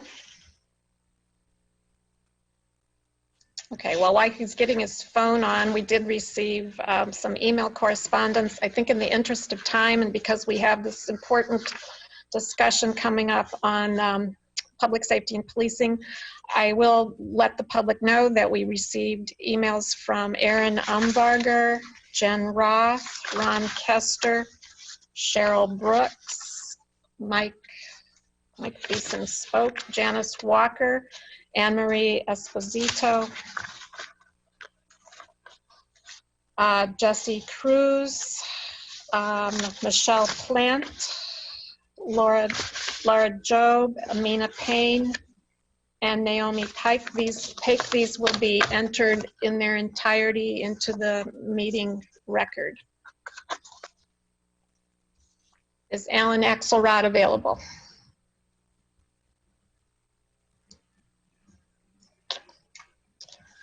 Okay, Alan, would you like to, if you email your comments, we will include those in the meeting record as well. I don't see any more hands up. Okay, thank you. We're going to move on to unfinished business, which is discussion, which is the future of public safety and policing in Urbana, talking about next steps. To kind of set the framework and introduce this, I appreciate the many comments and the input that we've received over the past weeks. There is no doubt interest in systemic change, both in this country and in this community, and we're committed to that work, but it's going to be work. And when people express impatience about why we didn't cut the budget or why we don't do this or that, it's because we need to make sure we have a plan in place, and one that is thoughtful and intentional and sustainable, and it's really what the entire community wants. Any systemic changes we do is going to cost more. It's not just a matter of shifting money from one department budget to the other. This is going to cost, and we need to make sure we're able to pay for that and are committed to that. While there's talk about disbanding police, we are going to need police to work with us. They will still need to respond to people who are in danger. They will still need to respond when crimes are being committed. But there are many different ways to approach public safety, and this is what we're about to do. We're about to envision public safety in this community. But I think it's very important that we include police officers in this discussion so that we can learn from their experience. They have ideas, and they are eager to participate in the discussion with the community. So Jason, I wanted to, before we kind of look ahead to the future, I just wanted to summarize what efforts are underway currently. These are the things that are being focused on really over the next 2 to 3 months, and they are consuming and taking staff time, resources, and money. So I just want to make sure people know where we are, and then we'll start the discussion on where we want to go. First of all, the independent review of the Aaliyah Lewis arrest is underway. Hillard Hines has scheduled 3 listening sessions for tomorrow and Wednesday, and people have been invited to those. They're also reviewing the documents and videos related to the event. We've arranged for some additional community input sessions with the Civilian Police Review Board as, I would call them co-conveners, but participating in that. That will be held after the Hillard Hines report to City Council. So it's a way to continue the conversation and build on what we learned during these community-wide interviews. The Civilian Police Review Board is rebooting. The focus this coming Wednesday, or will begin to be, on the complaints and the appeals process. The PTI, Police Training Institute Director Mike Schlosser, will be doing use of force training for the CPRB members, but this would also be training or a presentation that would be very useful for City Council to watch and for the community to watch, because this basically will give you an overview of what officers undergo now, what is the basis and for the practices and policies in the city now, and it's the baseline. Where do we go from here. There's also 2 vacancies on CPRB. We're going to be interviewing applicants this week. That the interviews will include the 2 co-chairs of the CPRB, as well as city staff. And at this point, the board is pledging to adhere to the language of the current ordinance. I know there's some are desiring a different model. Right now we have an appeals board, but that is something that can be up for discussion in a few minutes. But at this point, we have to go by the current ordinance. Next slide. I wanted to let you all know that our current Human Relations Officer, Vasilia Clark, has announced that she's retiring as of July 31st, 2020. We've decided to restore the HRO position to a full-time position. It'll be reporting to the mayor instead of to the Human Resources Department as it was in the past. There was always a lot of confusion about human relations and human resources, and it's really more appropriate for it to be directly reporting to me. Both the position and the Human Relations Commission are going to be renamed to better reflect what they actually do, which is to focus on human rights and equity in the city. So we'll be recommending a new name for that position.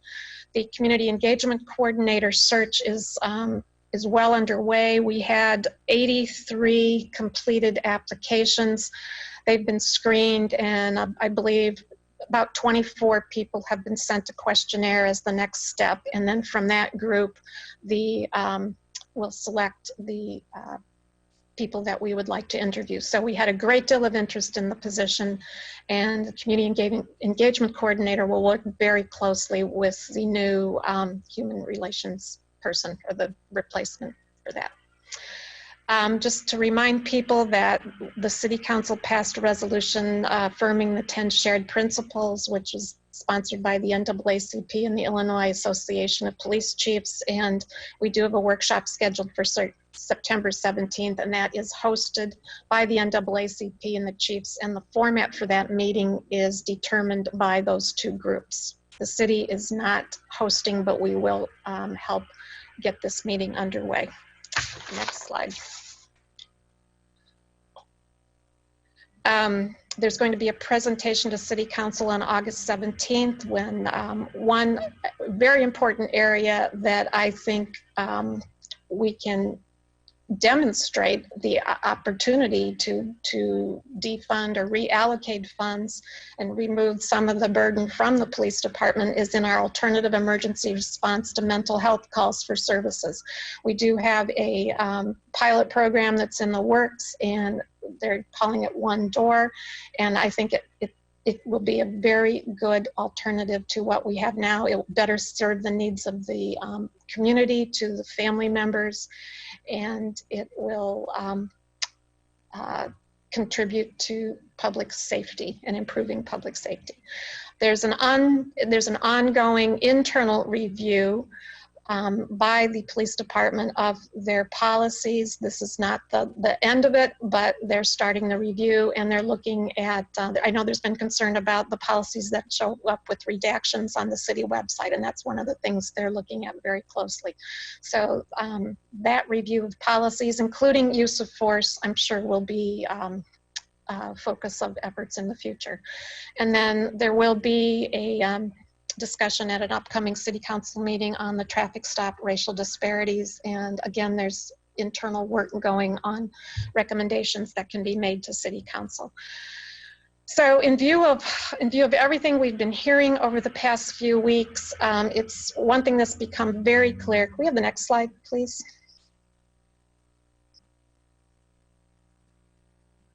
That these discussions are not going to be advanced far enough by simply doing City Council meetings and Committee of the Whole meeting. We really need to have much more thorough, deeper, and a much broader participation and dialogue about these issues if we're going to re-envision public safety and policing in Urbana.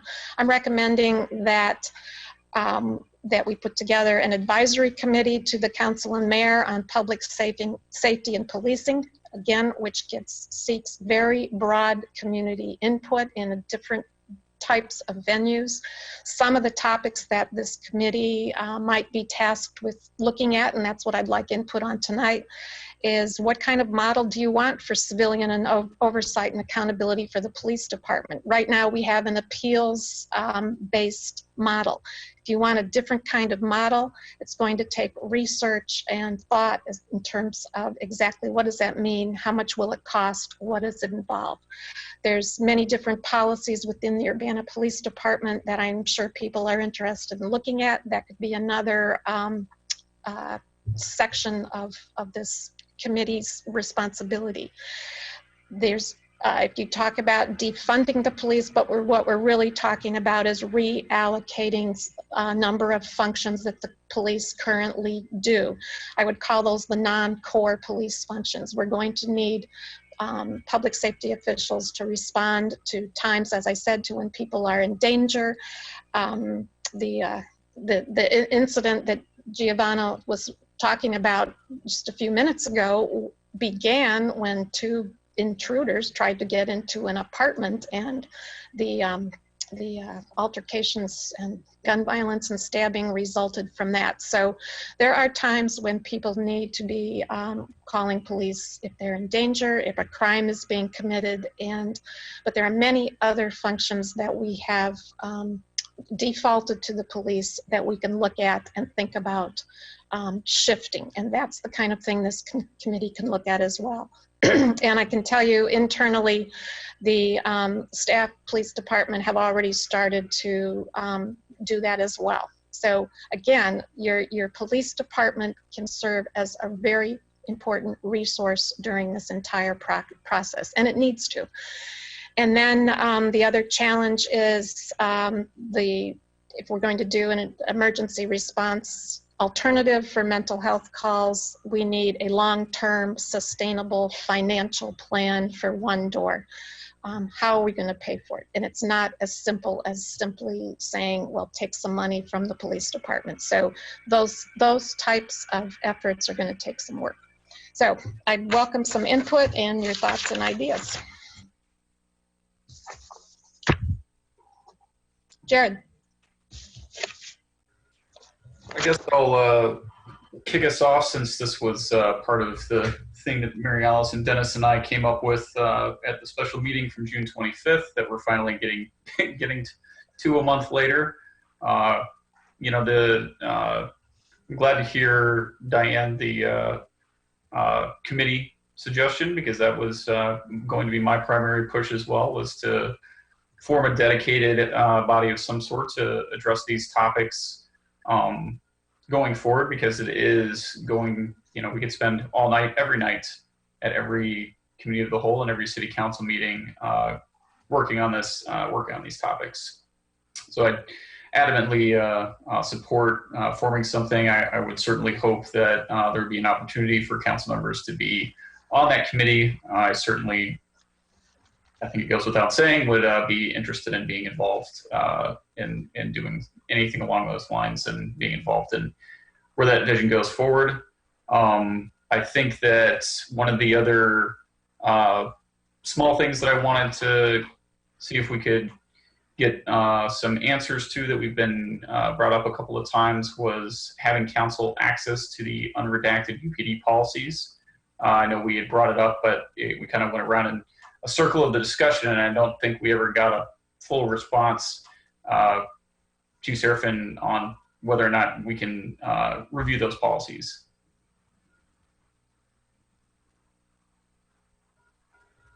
Or are we just restricted to what's publicly available? I'll let the chief respond. And I'll let the city attorney respond.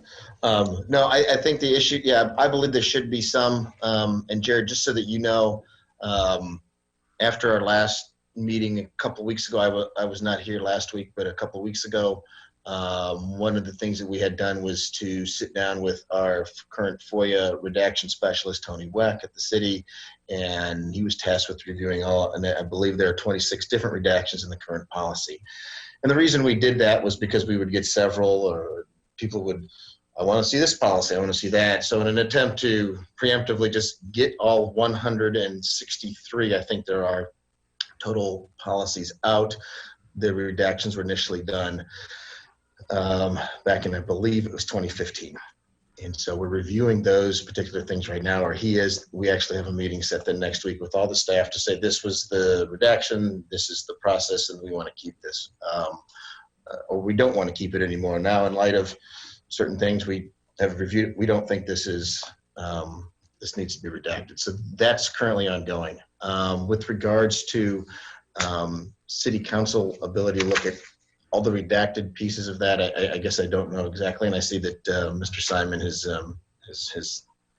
come on board here, so I think I'll let him finish. I'm not sure about city council looking at redactions on a FOIA request by, or FOIA response basis for several reasons. Jim, this is for the, I think he's talking about the Urbana Police Department policies, not FOIA requests. Well, then I cannot answer that because I have not seen or been requested yet to review police department policies. Okay, so it sounds like we'll get an answer to that one. Okay, I would be very curious to know what the reasons were that we wouldn't be allowed to see them if they were, and how we're supposed to consider them if we're not allowed to actually see them. So that's one thing. I know there's plenty. I've got a couple more, but I'll save them. I'm sure everybody else has ideas too. Okay. Dennis, you had your hand up? Sure. Yeah, I agree with Jared. As members of the city council in particular, it would seem like we ought to be able to have access to what the city policies of our police department are. We have the right to understand those. Now, I could understand maybe redactions, to the general public for certain reasons, but because of our elected responsibilities, I want to know what the policies are, what they entail, so that we, when we have our discussions, can really evaluate the changes that should be considered. That's what I think is important. Okay. Can I just throw one thing in real quick? Sure, and then Mary Alice. I'm sorry, guys. I just remembered, and Chief, one of the things that I wanted to mention about receiving those redacted policies was that just the same as we see they're read out in ordinances or anything like that. I don't know how you were planning on receiving them, but if we could see what was previously redacted, if it's decided that it's going to be unredacted, if we just see it and I don't know what was redacted the first time, then I don't know what I'm looking at. You understand what I'm saying? Like if we change an ordinance and we read out the language and insert the new language, you get what I'm saying? I think so. I do believe, I know that there was some cursory work already done when I went and checked on the status of this project already, was that most of the types of things that had been redacted were sort of police tactical specialized techniques. So if there's some stuff in there on how a SWAT team might do certain things, that's generally, I think, what it does. I think there's a couple of sensitive areas with regards to response to bomb threat protocol type issues. So those are the kinds of things that we're talking about, I think. Well, in any case, it would be great to see what was, and if we decided that it wasn't, what isn't anymore, or what is going to be redacted for public if the council can still see it on our end. That's all I wanted to just put that reminder in there. Okay. Mary Alice. I'm going to unmute.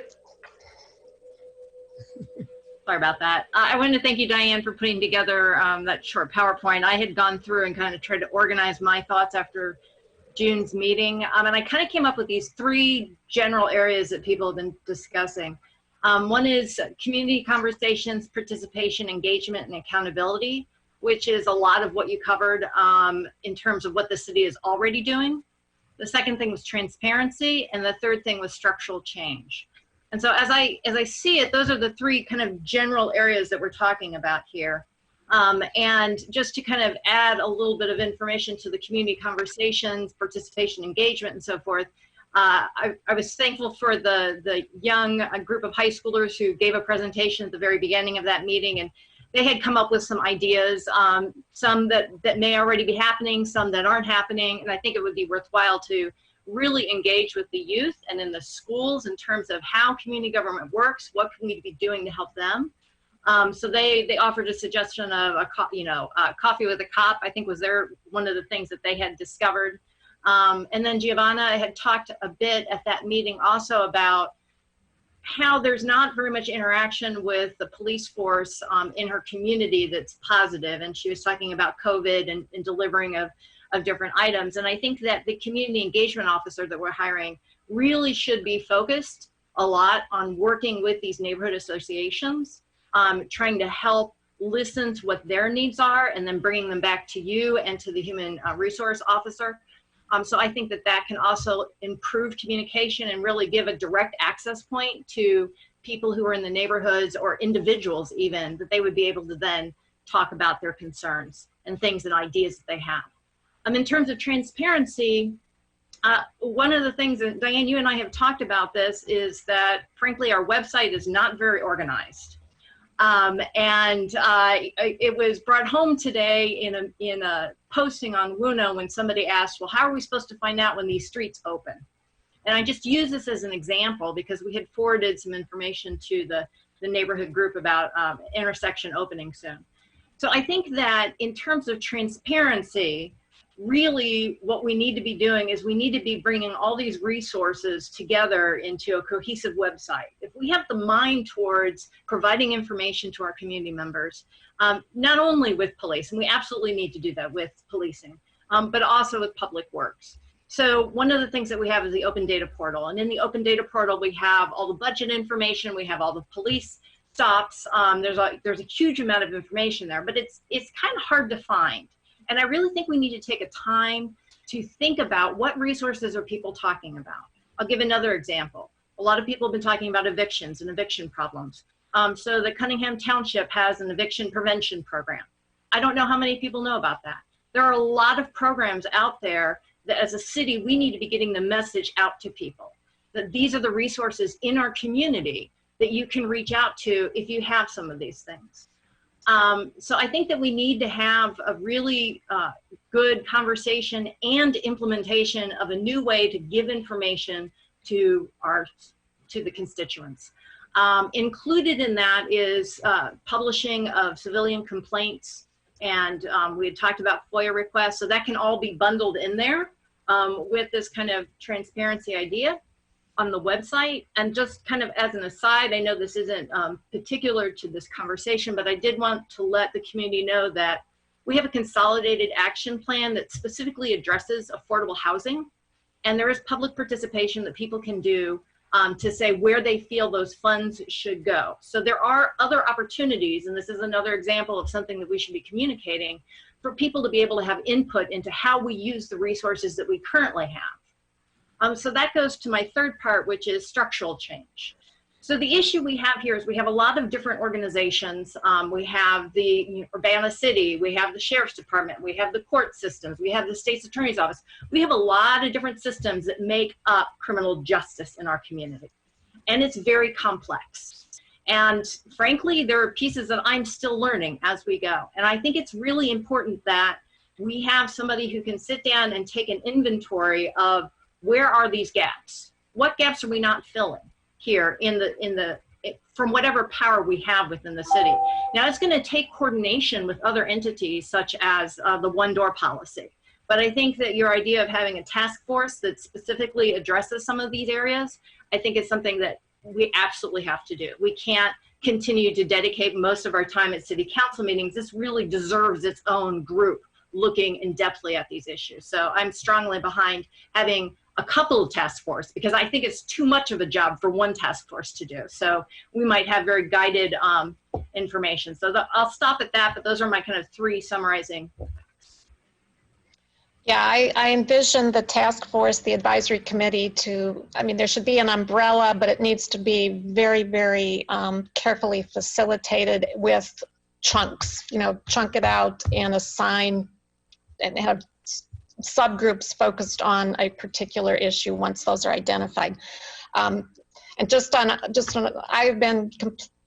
I've been focused on our website since the day I took office, and the staff is tired of hearing me complain about our website. And I agree, it needs a total overhaul. We just, we just have had other things that we have focused on till now. But I can't agree with you more. So that has to be a higher priority for next year. And actually the citizens can help with that, I think, because we have a lot of very talented designers in this community and people who can help us do that. Okay, next, Sharice, speak. I was just going to say that I agree with Mary Alice on practically everything she said. But the other thing is that, when we talk about the website, a few months ago, I know I had one of my constituents that called because there was this unfortunate person that was living in his car and had been living in his car. And this was like even during the winter. And the only resource he knew to call was the police. And he was disappointed because he said the police don't do anything. It's like they just tell him that he has to move his car to the other side of the street. So they didn't harass the gentleman. And this was definitely a mental health issue. And so I called Danielle. I called the Cunningham Township office and tried to get, more information regarding this young man and his issue. And it does come down to also that we have to remember where mental health is concerned. Right now, it's not one of these things where you can force a person to get help. There's, if they're not showing that there's any there's any harm to themselves or someone else in the community, it makes it very difficult to help them, to assist them.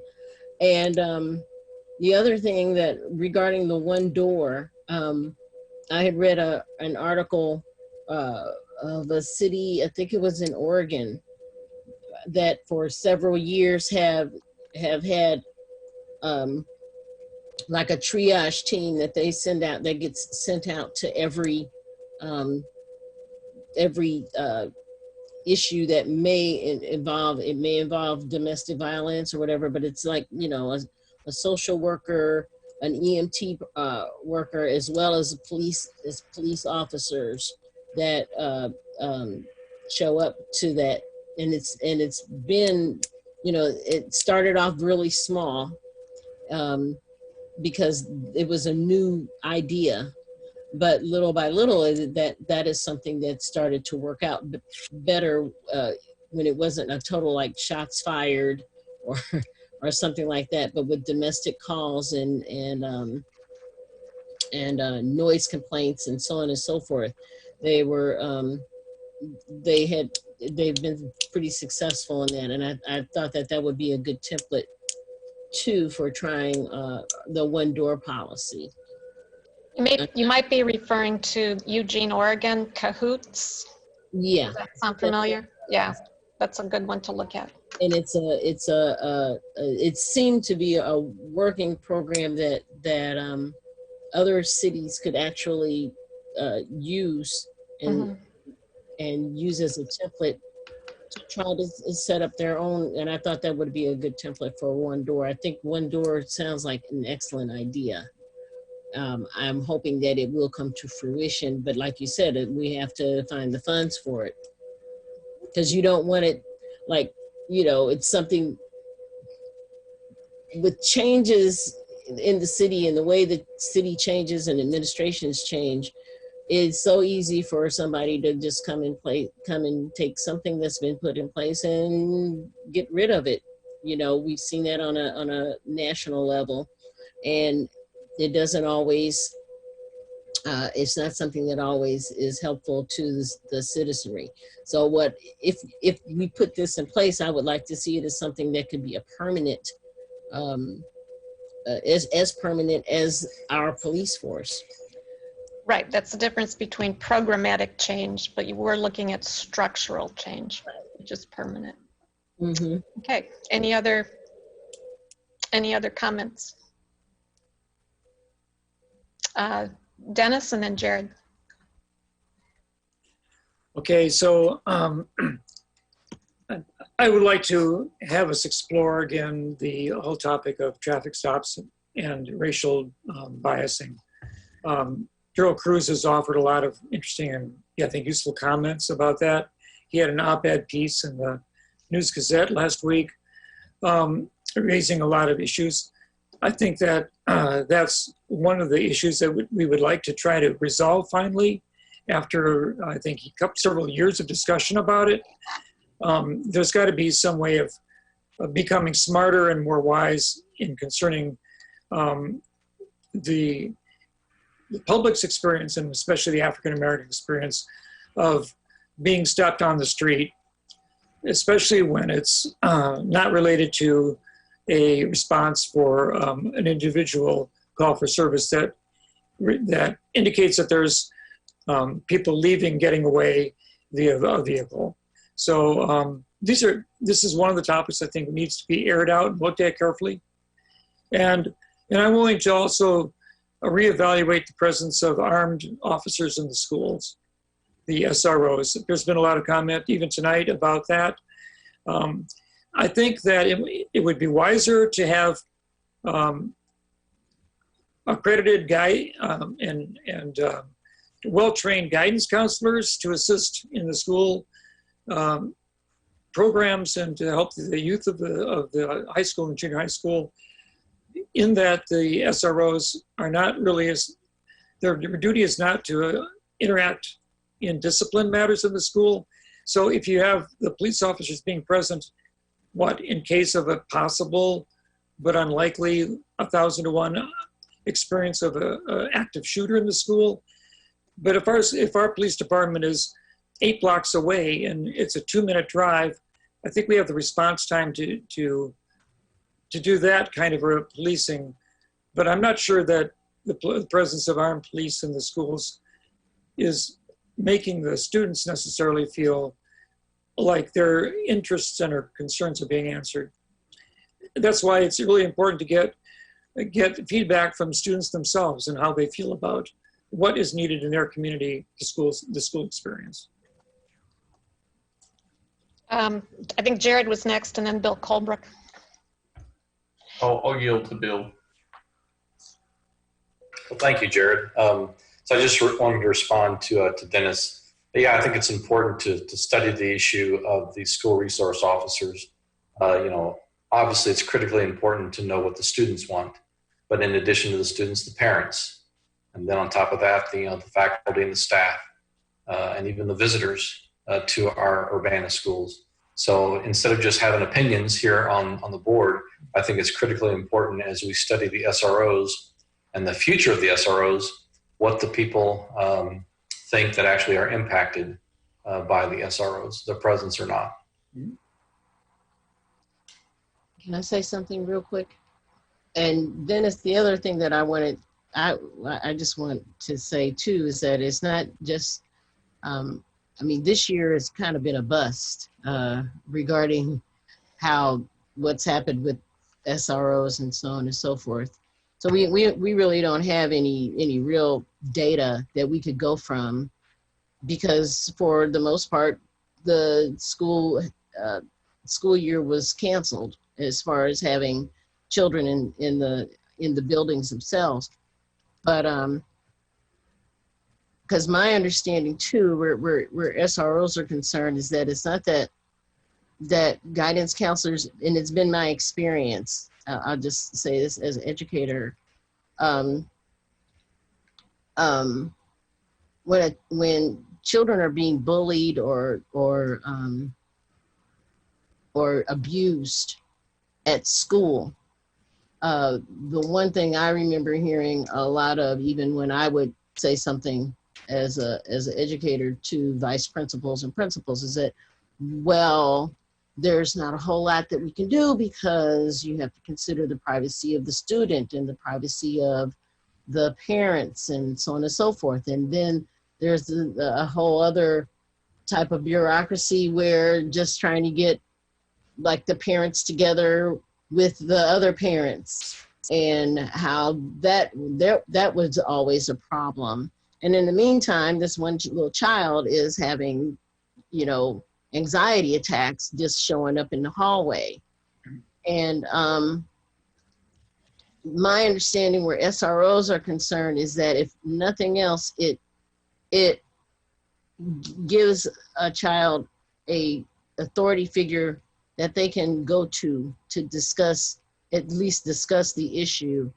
And then without it being punitive to the student, to other students, it would hopefully open up some kind of communication between two kids that just seem to be not getting together or somehow or whatever, and trying to ameliorate the situation. And so there's so much bureaucracy in even trying to resolve those issues. And what I have my experience just with kids in general is that they don't always want to even talk about what's going on or how they're dealing with that problem. And it was the hope that an SRO would open up an opportunity for them to have someone to talk to. Well, I think, thank you. I think in the interest of time tonight, we know that there's a lot of interest in the SROs. I would remind folks that this is a policy decision at the school board level, more so than at the city council level, but it's certainly a joint, it's a joint decision. But you know, there will be further discussion on that. Any other thoughts as far as these big topics that you'd like to try to take on? Jared? So sounds like there's a bit of agreement amongst folks that, you know, maybe forming an advisory commission is the way to go. We've not done so since I've been on council. What kind of time frame does it take to put something like that together? That's what I want to know. It has varied in the past. The last time we put a task force together, it was I think it was the Pedestrian Stops Task Force. So that was composed, there was at least one city council member on it. It was chaired by a community member, I believe. And then there were a number of community members on that. So you know, we can pull it together in a few weeks. Okay, and is that something that's largely done by the city? What's our involvement in the creation of that? Do we pass a resolution or an ordinance to authorize the creation of it? I think so. Okay. I'm going to look into that. I can come back with much more detail next week. I just have not had a chance to get all the details put together. But in general, I want it to be inclusive, meaning I want not necessarily 500 people on this advisory committee, but the process has to be inclusive so that the committee has to be absolutely committed to seeking in many different ways input from as many different parts of the community as possible, different neighborhoods, different groups, etc. And then I want it to be forward-looking. You know, we've spent a lot of time looking at what has happened, and we're focused on that as well. But we're looking at if we're looking at systemic change, we're looking at what the future of our city is going to look like, you know, 10 years from now and 20 years from now. So it needs to be very forward-looking. And then people have to be committed to being productive and civil with each other and working in a collaborative fashion, because that's the only way this is going to get done. And pandemic COVID is going to prevent us from a lot of in-person meetings, but people are pretty creative via Zoom. And frankly, I think the format that Hillard Hines is using, and it sounds very similar to the format that a certain trivia night is using, where you bring large numbers of people together and break up into smaller groups and then come back together. And I think we can utilize our electronic means of communication in many different ways. So we have to have anybody on that committee has to go in with those kinds of that attitude in order to make this work. But short answer to your question, I'll have a lot more information next week. How's that? Okay. Will we see that as a discussion item? Only if you want to discuss it. Yes. Well, I think it would be good for us to see what the idea of the vision is and get council input on absolutely what that actually looks like. Sure. I have to go back and look and see how the other one was set up and what legally we need to do and all that stuff. And also the police neighborhood task force that you created, or was created earlier. That was created in 2004, so I was on it, but I didn't create it. But yes. That's another example of how things can get pulled together. Yeah, that's a much more informal group, and certainly people that represented all the neighborhood associations. So certain people from that group, we'd certainly want to pull in as well. Also, go ahead, Jerry. Right. Okay. I think Mary Alice had her hand up. That's fine. I'll wait. So Jared, your question was the main question I have, but I would be remiss if I didn't say what Bill had already said several times, which is the process of adding a civilian to the use of force committee. So I just want to put that out there because he's not here, and I support. Yeah, that's already the chief is on board with that, and we'll figure out how to do that. So I don't think that committee needs to talk about that. It's I just in terms of in terms of community participation, I felt that was that's a good thing to add. Yep. Jared. So another small next step, or maybe not small, Chief, I had asked the last time that we had spoken about getting the body camera policy up on the website. I was hoping I could get an update about where we're at with that and still offer my services to help create anything if needed.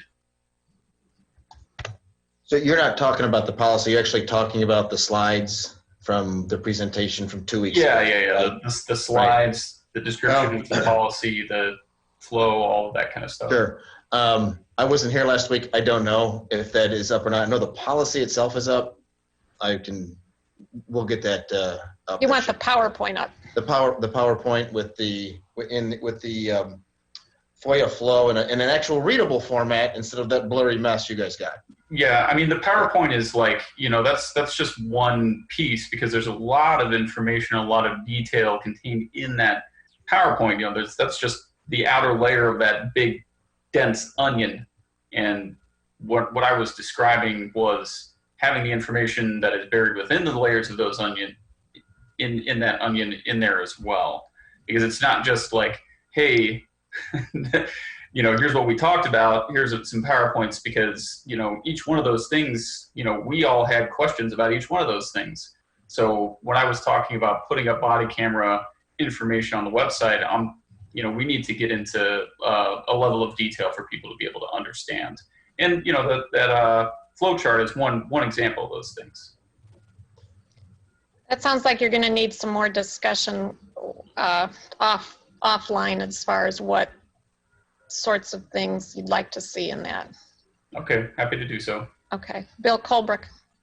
I just wanted to help Jared out. Jared, you had mentioned a frequently asked questions section. So I was just reminding you of what you had said in regards to that. Yeah. Something along those lines where the kinds of things that people have been inquiring about, we can provide direct answers to right on the city website for easy access. And then we can have more in-depth explainers of like, here's what FOIA law is, and here's how it says that this is how the flow chart of releasing information goes. And Well, here's when we turn body cameras off, here's when we turn them off, et cetera, et cetera. I am happy to go into detail about that with you. Well, if you have suggestions on which FAQs you would like to see on there, send them on to the chief. Sure. That would be a good happily start. do that. And that goes for the entire council too. Is that a finger up, Sharice? Yes. Okay. And it's not that finger. No, it's the pointer.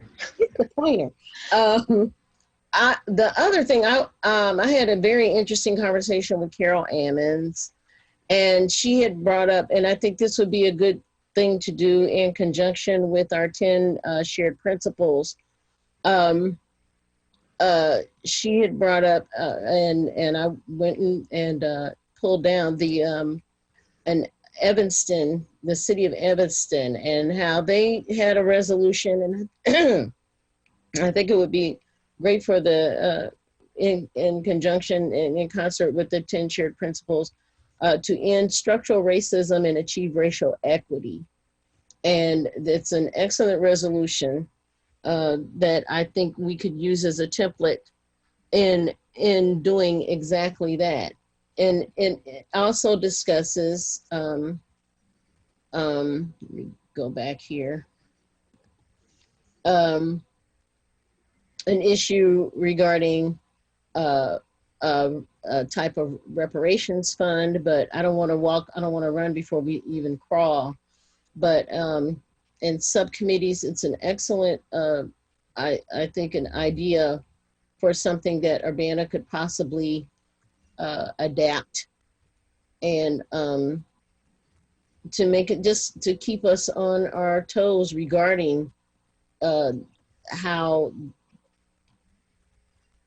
what our commitment it actually is to communities that are and to our police force regarding our commitment to make a more equitable culture here in Urbana, and not just Urbana police force, but U of I police force and the other law enforcement agencies.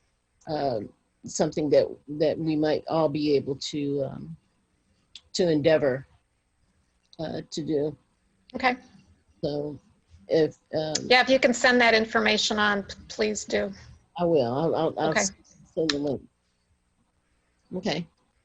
Jared. So one of the things that I don't want to have happen is for these topics to go away. And fellow council members, this is a question for you all. Some of us, or even just by happenstance, whether by purposeful request of council or not, we've had topics related to the police on most all of our agendas since Mary Alice and I started getting them on about a month ago. And not in lieu of, but in addition to the work that's going on there, I would like to see continued topics at each meeting, to the point of maybe even in which we get an initial report from said commission or advisory committee or something along those lines. So one of the things I was going to suggest tonight was asking about topics for future meetings that we can discuss. And it sounds like we already have some coming up, Diane, on future ones. We have a lot coming up. We have when Hillard Hines' report and review is ready to be brought to council, that'll be coming up. We have the one door presentation. Diane. Yes. So what I would just quickly suggest is that can you send us a calendar with every police related topic that we have for a meeting coming up that you know of right now? After, yes. Not right now, but it's after the meeting. And it's probably every meeting in August. So that Okay. takes care of August. So so we can see that. If we've got something else in addition to, then fellow council members, we can see if there's an additional topic that we'd like to see added to one of those discussions. But that would be useful as well, at least for the, if we know we've got one every meeting in August, we'll keep working the issues. But that was one of the things that I wanted to encourage council members to think about is as we go, let's keep making sure we're on these topics as we move forward. But you also have to keep in mind the staff time involved to prepare for presenting these topics, and if they're also supporting and working with the task force on individual items as well, we're going to need to be very, very thoughtful about how much we're committing to so that it's done right. And I think the focus should be on the big topics in the advisory committee. I understand, and I understand Okay. the city has a lot of other business, and we were running these 4-hour meetings, and we have a lot of things we have to cover. Just making it known, as I have throughout this entire time, that I don't think that there is anything more important that we do right now than concentrating on this. So I'm fully aware of what asking for staff commitments on these things are calling for, but I believe that it is the most important thing we're doing, and that's why I keep asking for them. Well, then I would say tune into the CPRB meeting on Wednesday for the use of force training, because that's a very, very important fundamental source of information. I will definitely be in attendance. Okay. Any wrap-up comments? We do have some other items of business we need to cover.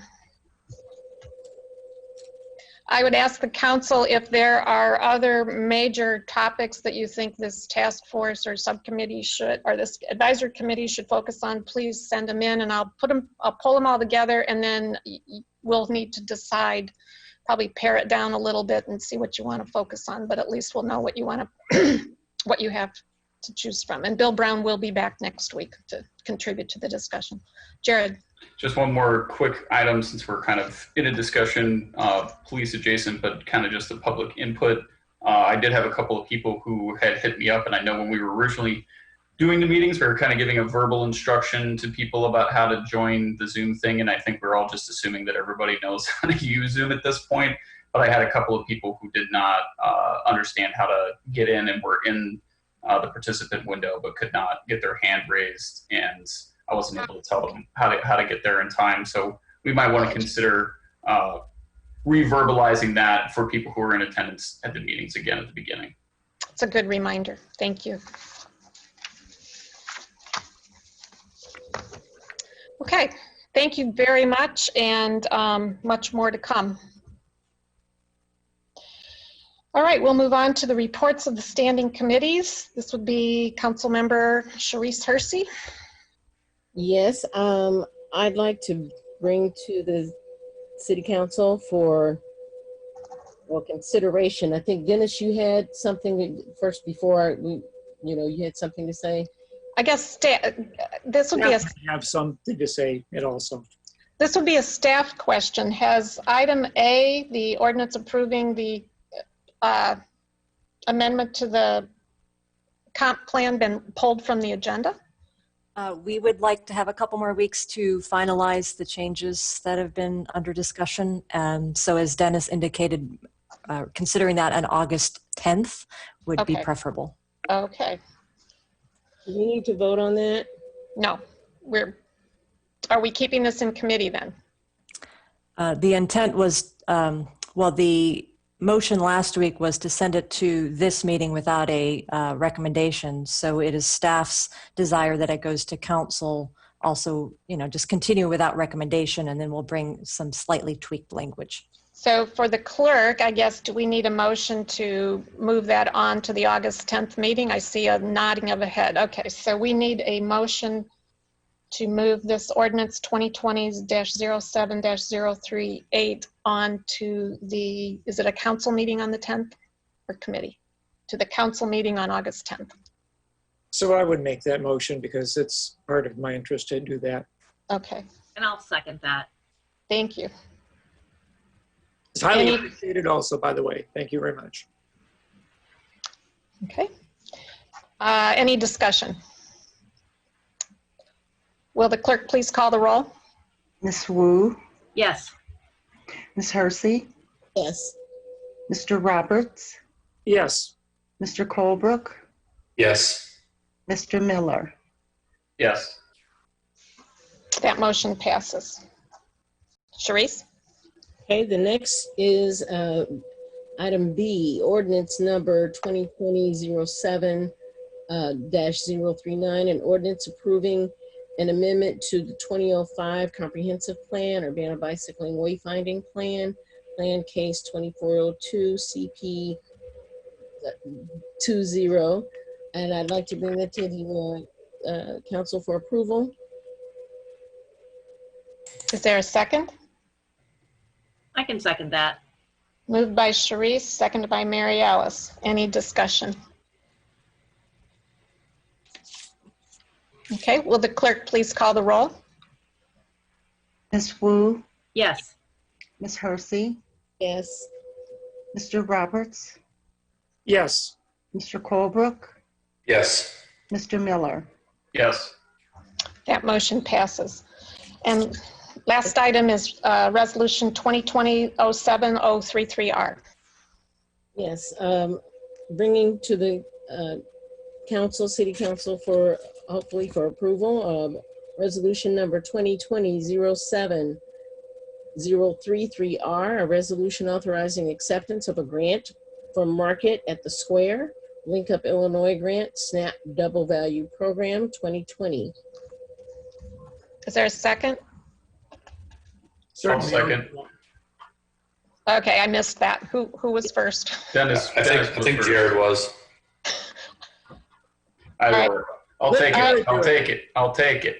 Jared took it. All right, moved by Sharice, seconded by Jared. And Lori, you had a comment. There was a question last week, and I just wanted to follow up. So Mary Alice, you had requested a little information about how much money is left. So typically the market gets 2 match grants. The one this evening, the one for Link Up, we received $4,000 this year, but we were able to roll over $5,000 from last year.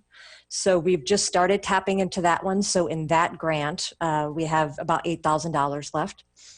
The other grant is one that we're coming to committee of the whole next week for acceptance. However, we've already spent the money.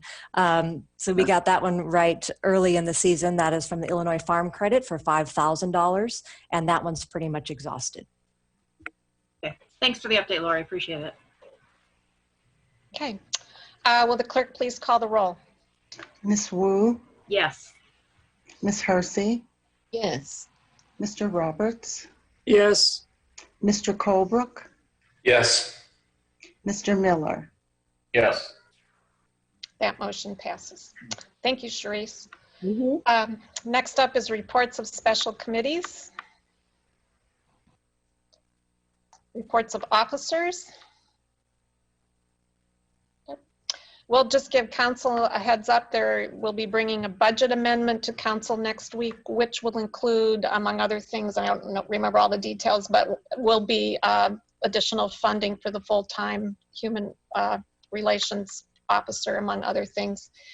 And I believe next week, Lori can correct me, we may be able to give you a report on how the business assistance grants using the CDBG money has been distributed. Yes, so we're making announcements to the individual business owners and managers this week. So we hope to be able to provide an update to council on not only that program, but also where we are with the housing assistance grants too. Great, okay, thank you. Okay, last item of business is new business, which is ordinance number 2020-07-040, an ordinance naming a street, avenue, alley, or other public place. And we're changing Plantation Point, which is a street in Stone Creek subdivision, to River Birch Lane. Carol. Yes, you have the ordinance before you and a brief memo outlining how this came to me as in my role as the interim public works director. And this arose out of discussions of the owners of the properties along Plantation Point in Stone Creek, and the letter from the the folks that were on the prevailing side of the conversation is included in the packet, and they took a vote of the property owners there. And their first choice for an alternative name was River Birch Lane, which they found was consistent with the fact that we're a tree city and the fact that they have river birches along that street as well as in the subdivision. And it's also the name of a golf course, which would continue the naming convention of the streets in the Stone Creek subdivision. But what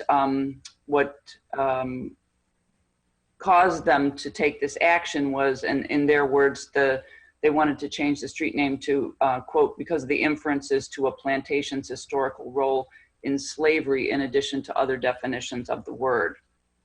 So that's what prompted them to take this action. I also have included a letter from a couple of folks who chose to remain anonymous that also live on Plantation Point, and they were in opposition, and their concern was that there's a burden associated with for those property owners associated with the naming, changing the name of the street. And Public Works staff vets requests for street name changes, not that we've had very many, through all of city government, as well as various regional and county offices, MetCat in particular, the post office in particular, and no objections were raised. So I recommend that you approve the ordinance changing the name, the street name Plantation Point to River Birch Lane. And I do want to acknowledge there was considerable community support for this as well. So can we get a motion? Mary Alice? Can I ask a staff question quickly? Oh, sure. So I'm not opposed to this ordinance, but I'm curious why it didn't come to committee before it came to council.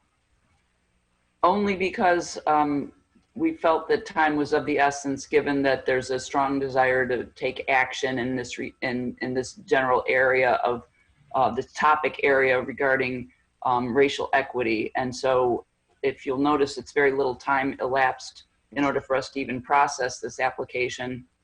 And so in that spirit, we brought it directly to council. Okay, thank you. Any other questions? Bill? I just want to make a comment. This is in my ward. I've spoken with every household, every resident that lives on that block. Spent about 3 hours and was at their doorstep as long as they would allow me to.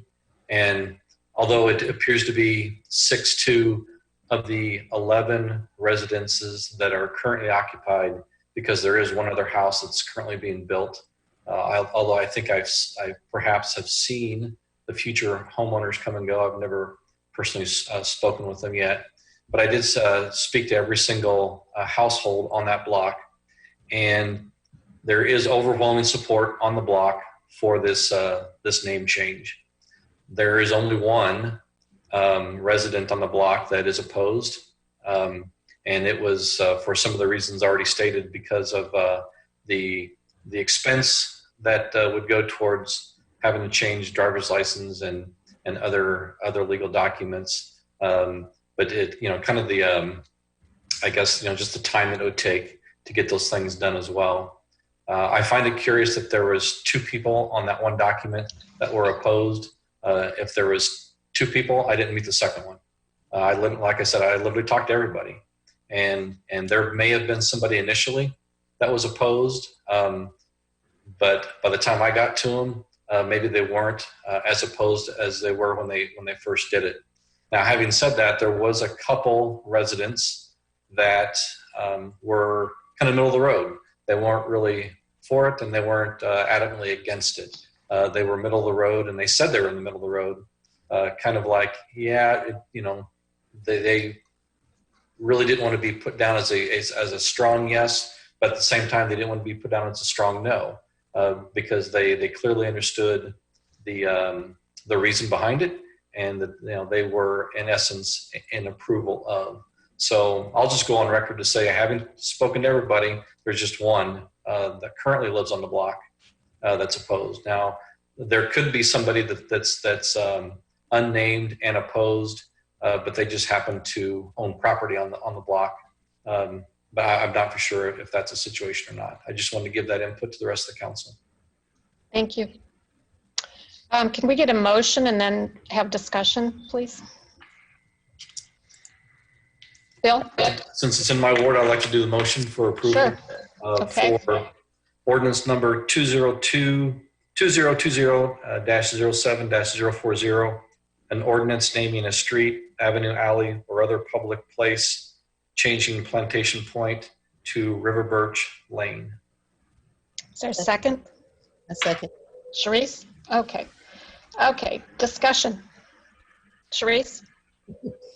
I guess my question, because I can understand what Bill was saying, is like, as far as people having to change legal documents and so on and so forth, is there any kind of grace period that the residents will get to, meaning this? I know they have to change their stuff, but I also know that the city is going to have to change signs and so on and so forth. And the post office is going to be more, has to be aware and everything. So is there a grace period between, or what is the grace period between the street change and when the new signage goes up? Well, according to the ordinance, the ordinance doesn't even take full effect until 30 days after notices are given to the county clerk and to the post office about the name change. So the effective date will be a month from now, approximately. And then after that point, I don't know how long, for instance, the post office will deliver mail that's addressed to Plantation Point. But it's not like it's forwarding. It's literally just going to a place that now has a different name. Mm-hmm. Some of the documents, and I don't know how long it takes before you have to change your address on your driver's license, for instance. But some of the things that the folks were concerned about, like changing their wills and changing deeds and so forth. I mean, Jim can weigh in on this, but the legal description is what governs in those kind of documents, as opposed to an address. So so I don't know that there's any that someone is even compelled to change those documents. So does the city, like, for instance, I know there are certain documents that have to be stamped or approved or whatever by a city clerk or county clerk or something like that. Does the city keep on record, for example, with the street name change, a particular document that may be filed already with them? I'll just say like a lawsuit or something, that it was Plantation Point. Or it'll say River Birch Lane, formerly Plantation Point, or anything like that. That's what I guess that's what I was wondering too. I guess I don't know in what context that would exist. I mean, we have the ordinance. Mm-hmm. So if somebody needed to have sort of legal evidence of the change, I mm-hmm. think they would use the ordinance. Okay, that's what I was hoping, something like that.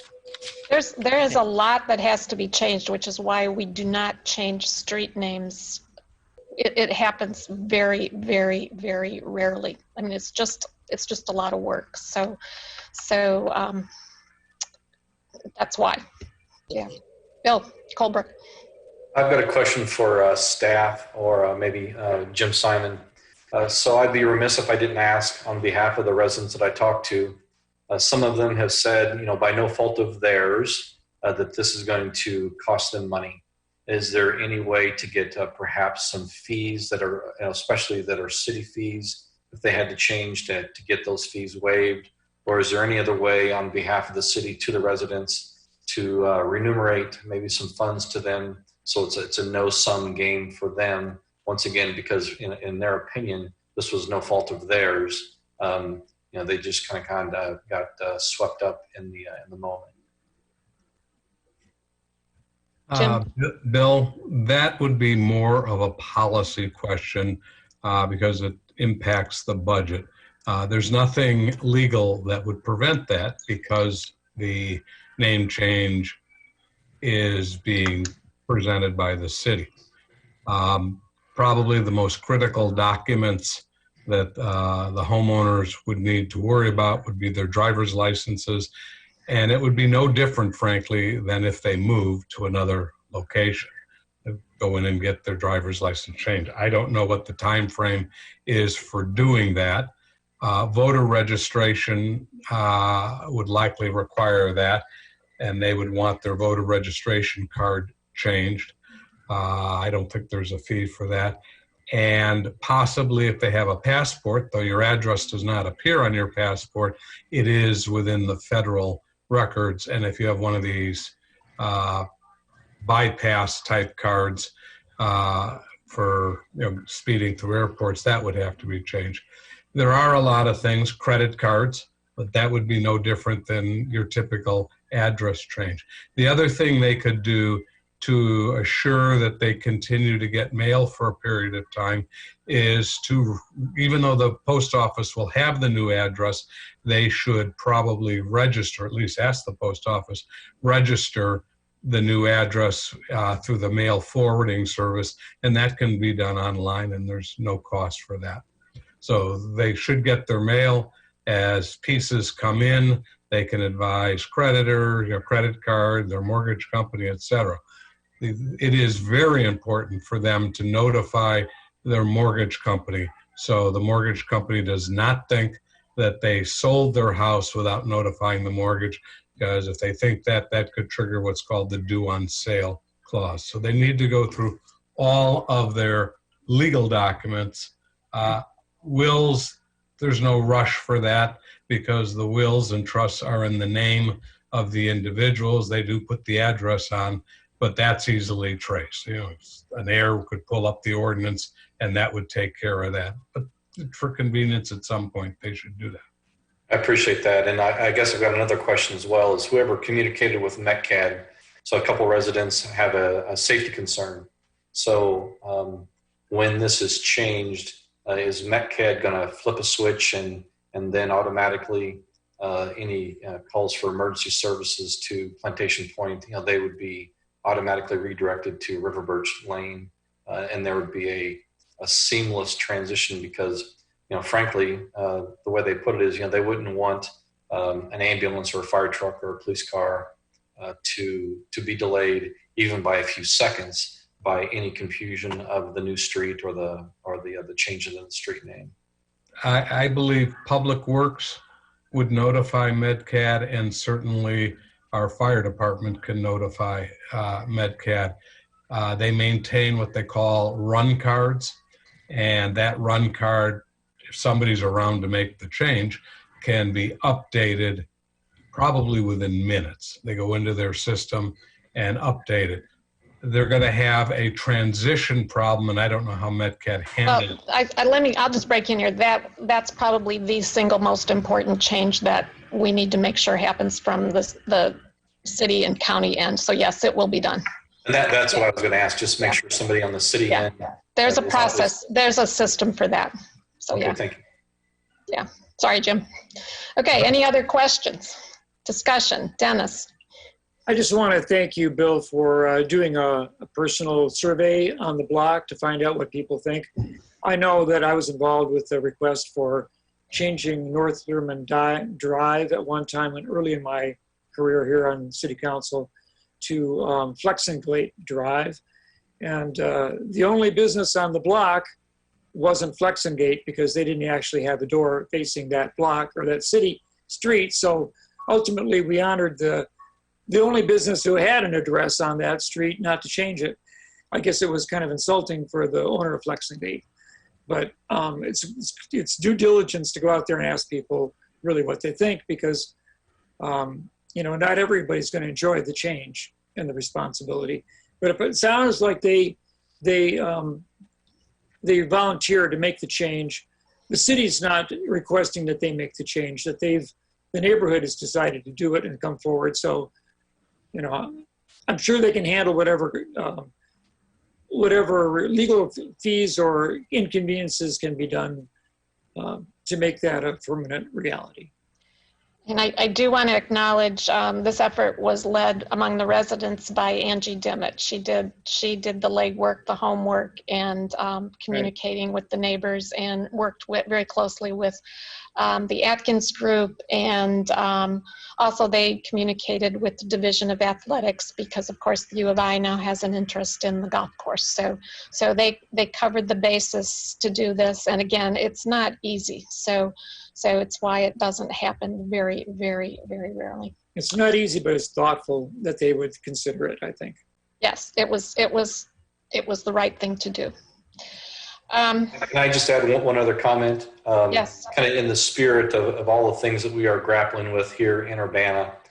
So a couple people told me that they were personally aware of people that had perhaps considered moving to that block and actually reconsidered and did not move there because of the name.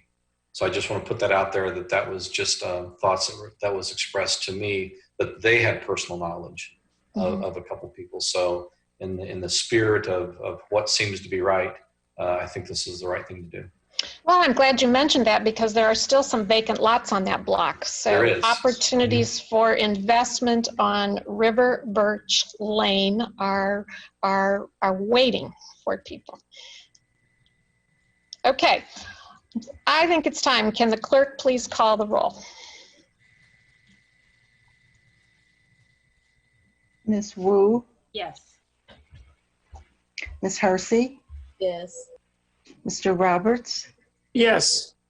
Mr. Colebrook, Yes. Mr. Miller. Yes. That motion passes. And with no further business before the City Council, tonight we are adjourned. Oh, wait, I'm sorry. Alan Axelrod's hand is up. Are you still available to speak? There he is. Okay. Yeah, thank you so much, Diane. I really appreciate that. It's been a very interesting day. Would you mind putting the clock up, please? Alrighty, so the main thing that I wanted to start off with, and I apologize earlier, I had walked out of a Wi-Fi zone and my phone shut off, is that I actually live in a neighborhood that has experienced violence. I'm not speaking about defunding the police from a privileged, never experienced this background. I've had a neighbor who shares the same driveway as me, robbed at gunpoint. The house across the street from me has been riddled with bullets. So it frustrates me a little bit when I hear somebody whose community has experienced violence, and when they are hurting and they are suffering, they turn to the existing systems that work, and the politicians who should know better decide then to elevate their voice to further an agenda that is not backed by research. So it is grossly disappointing to me that it seems that that might have been happening during this city council meeting, and I'd urge people to reflect on that. Secondly, we have a lot of issues in this community, one of which is the incidence of a motorist trying to attack protesters this past weekend in Champaign.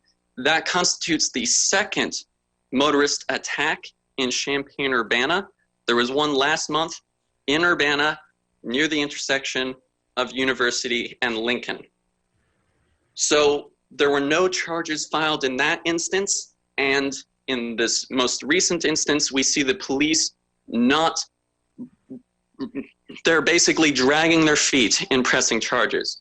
So one of the things that I would like to recommend, given that there's been roughly about 60 vehicle attacks in the country in the last month, and 2 of them have happened in Champaign, Urbana, that the city council considers adding to the agenda a resolution decrying motorist attacks on protesters as violence, as a chargeable offense, which it is, and also supporting the protesters' right to express their voice. That is protected by the First Amendment, but clearly it doesn't stop violence by being protected by the First Amendment. So we're asking for that additional consideration. The other aspect that I want to bring up is that we are facing a utility shutoff from Ameren, starting with notices being sent out this Wednesday, July 29th. They have sent this both in a letter and a tweet to me. The reason that this is really concerning is because there are families who are struggling to survive a pandemic right now.